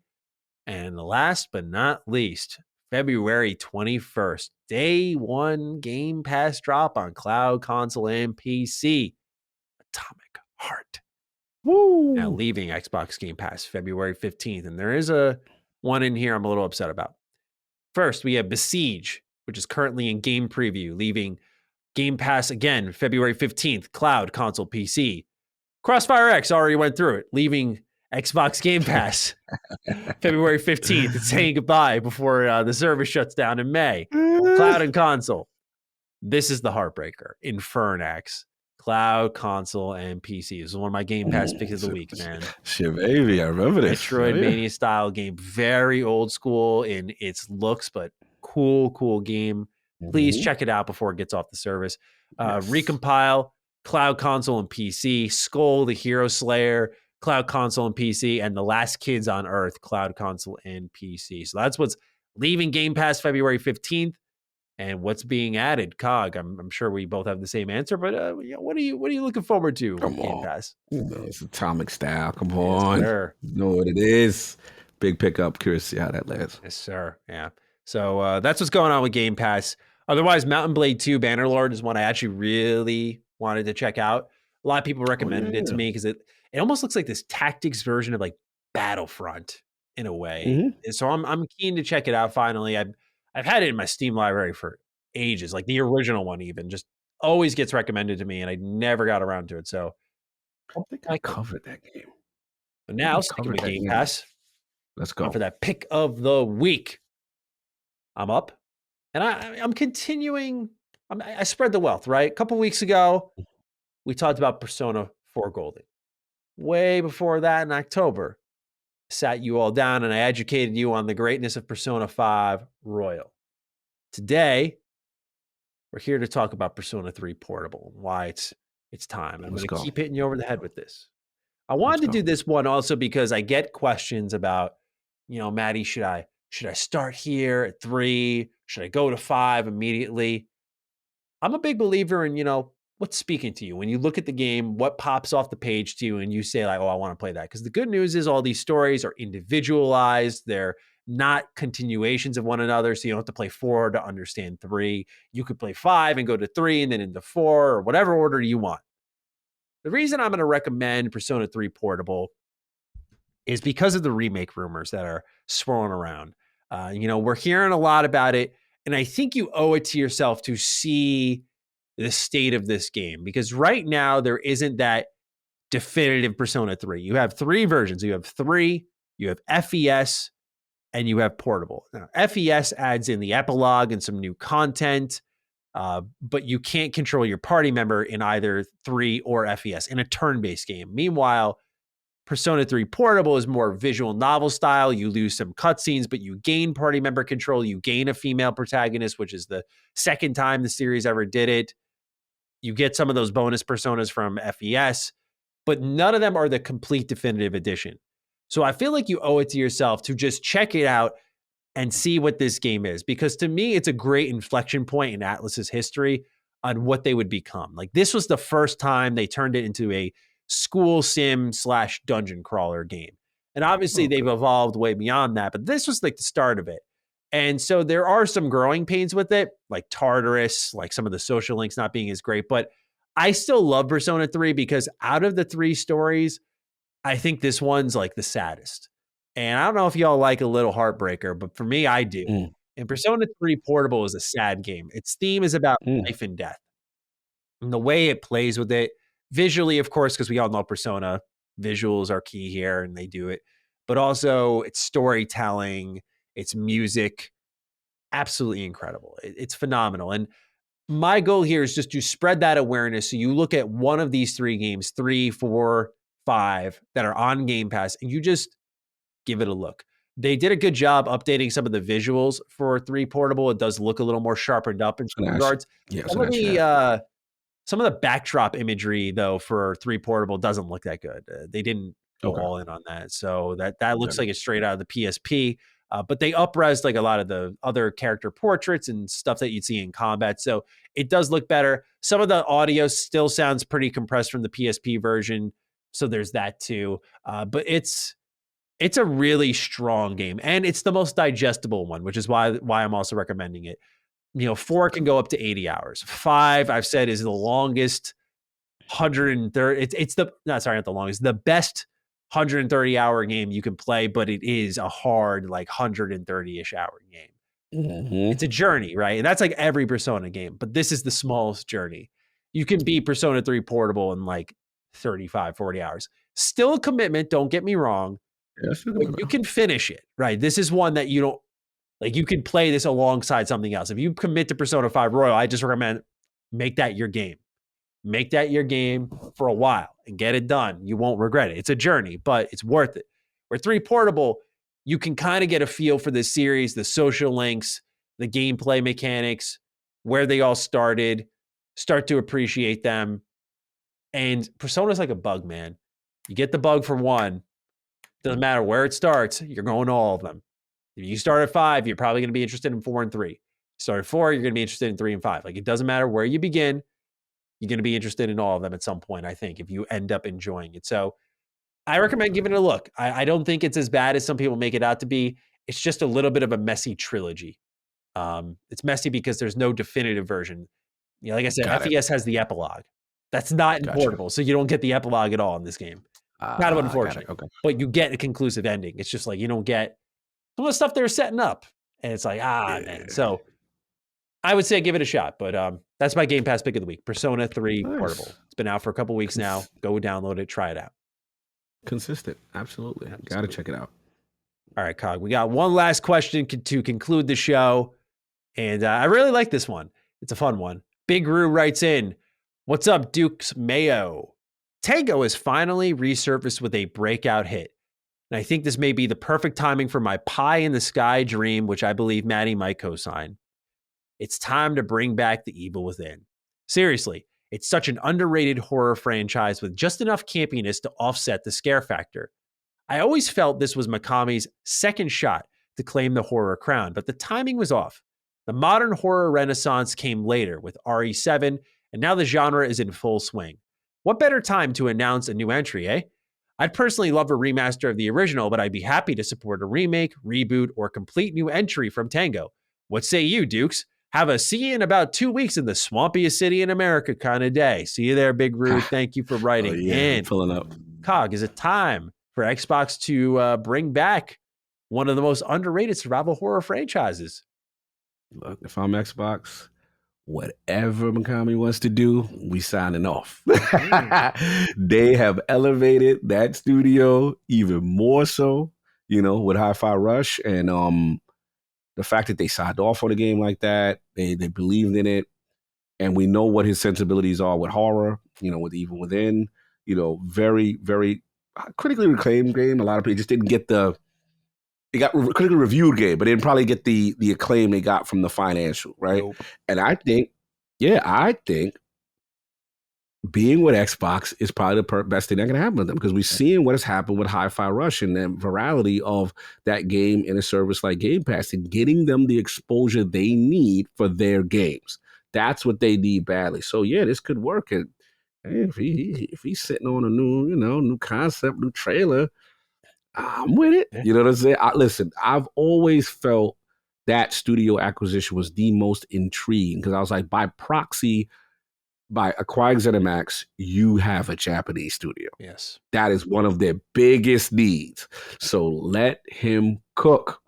Let him do what he wants. They've earned the tape. I don't know what the hierarchy, but they're out of the BC tier. They are, hey, what's up, Playground? What's up, Cole? Hey, you heard of us? We here now. Yeah. You see what we doing? Like, they've earned cachet. Let the man cook. Whatever he got going on. Yeah. Let's see what's going on. I agree. So yeah, I'm with it. Yeah, I'm right there with you. I think survival horror is really smart, though. That's something I surprisingly never considered, Big Roo, following this renaissance, but like they really should look into, I don't know if you do an Evil Within 3. Like the first game did okay. The second game didn't really sell that well. And it's because they kind of tried to make it more of Last of Us than survival horror. But what Big Roo says is entirely true. I think their timing was just off. Like they had to, especially the Evil Within 1. Like Evil Within 1 is, oh my God, it's so good. It's so good. It's so Resident Evil 4 in spirit. Like I love RE4, but Evil Within is a criminally underrated game, I still feel.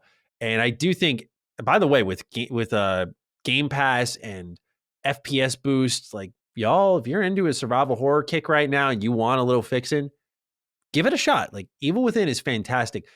I don't know if they do it though, because the games didn't sell super well, but you got the man behind survival horror. Like literally during a time where Capcom has done a phenomenal job making people care again. And now we're seeing EA Motive has helped people continue to care that game's doing well. Like people care about survival horror again. This was, we may forget, and I understand why, this was said to be a dead genre because of Let's Play YouTubers who were playing these scary games. People didn't want to play them themselves, so they were watching them online because they didn't want to like get too scared from it, but they were interested in it.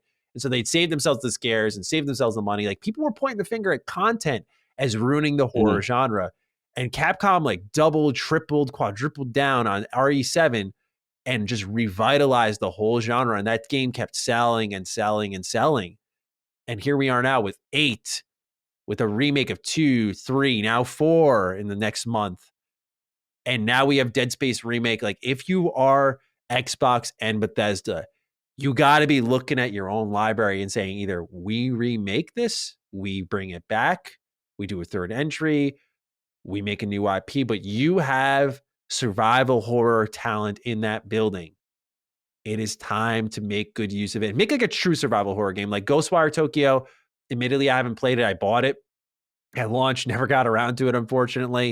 It's coming to Xbox soon, I'd imagine. Yeah. But that's one that, looks like it's got the horror vibes, but it's not survival horror. But like, make a true third person over the shoulder survival horror game, whether it's Evil Within or another franchise. That would be significant, man. Like in a time where the genre is thriving, you can, and I think it'll continue to thrive, mind you. Like, I think it's a safe bet. If you start now, you get something out by 25, 26. I think it'll still be a relevant genre just because Capcom's going to continue to milk that cow. Rightfully so, because they're just doing a great job. That they can be a part of that fun easily, not forced, but easily. That's the point. You don't have to go and find talent. It's like, it's right there in your own household. Like, let's go. So I'm about it. I like the vision, Big Group. No, I like it. I like it, man. Like I said, it's a good problem to have, so to speak, in-house. Yeah. Do you make that sequel to Hi-Fi Rush, or do you do another survival horror game? Ooh, can they do both? Let's see. I don't know how big they're constructed, but yeah, that's a good question. Right? Hi-Fi Rush is outside. So we gotta see. Hi-Fi Rush is arguably it's definitely their most popular. That's what got them on the map, which was away from their normal sensibilities. So is the studio pressured to now make two because more boom? Like, we gotta see. Yeah, because someone wrote in with a great comment on the last episode and said, like, I was forgetting Mikami was behind like Vanquish, which was like a platinum style third-person shooter, high action, bombastic. So it's an easily forgotten part ahead of Hi-Fi Rush of their identity. And you look at something like that, and it's like, okay, like maybe this is their calling. Like maybe we don't force them into the survival horror. Yeah, like this, I love the Evil Within, but I think Hi-Fi Rush is their best made game, like from top to bottom. Like, it just doesn't slow down. It gets better. It's stylish. There's so much content after you beat the game. Like I love survival horror, but like, can you also argue with them saying like, if you guys don't want to be that team anymore, you don't have to be. And remember, it's all about, part of this is the good part of the Xbox approach, which is allowing studios to do what they want to do and what they're passionate about. You get a Hi-Fi Rush. If they were forced to be the survival horror factory worker, in the thing, then you don't get that. So it's a tough one. Look, it's what they want to do. And if they want to now, hey, or if in a perfect world could do both, and the team expands or the team is big enough, then by all means. But yeah, listen, they're in the driver's seat. And I'm just happy that they are receiving the success and the due they deserve, So let's see what happens. But yeah, I'm good either way. Yeah, absolutely. It's an exciting thing to like you said, good problem to have. So we'll see where they go with it. But right now, we'll just continue to enjoy Hi-Fi Rush. Cog, that's it for this week's episode. It's time for the hashtag. What are we feeling here? We did cancel DD already. We did cancel. Right? We just had some canceled games again.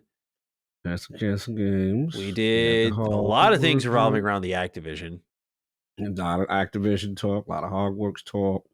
It's a tough one because it was like a lot of mixed bag here. Mixed bag, yeah. Like actually. Mixed bag DD. Mixed bag DD. Yeah, it was a lot. It was a lot going on this week. I have no idea what I'm gonna label this episode. So that's about as indicative as we need to be. So it's that. We'll do mixed bag DD for sure.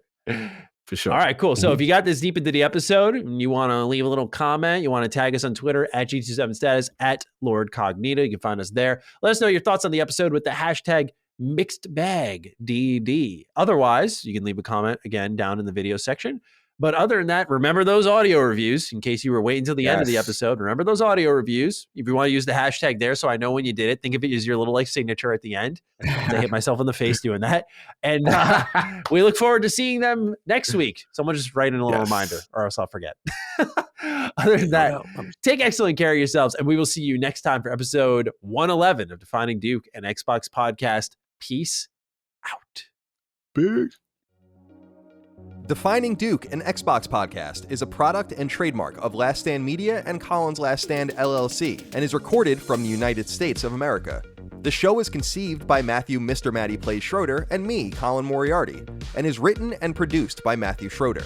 Matty's co-host is Barry Lord Cognito Eversley. Defining Duke's executive producer is Dustin Furman, and the show is edited by associate producer Ben Smith.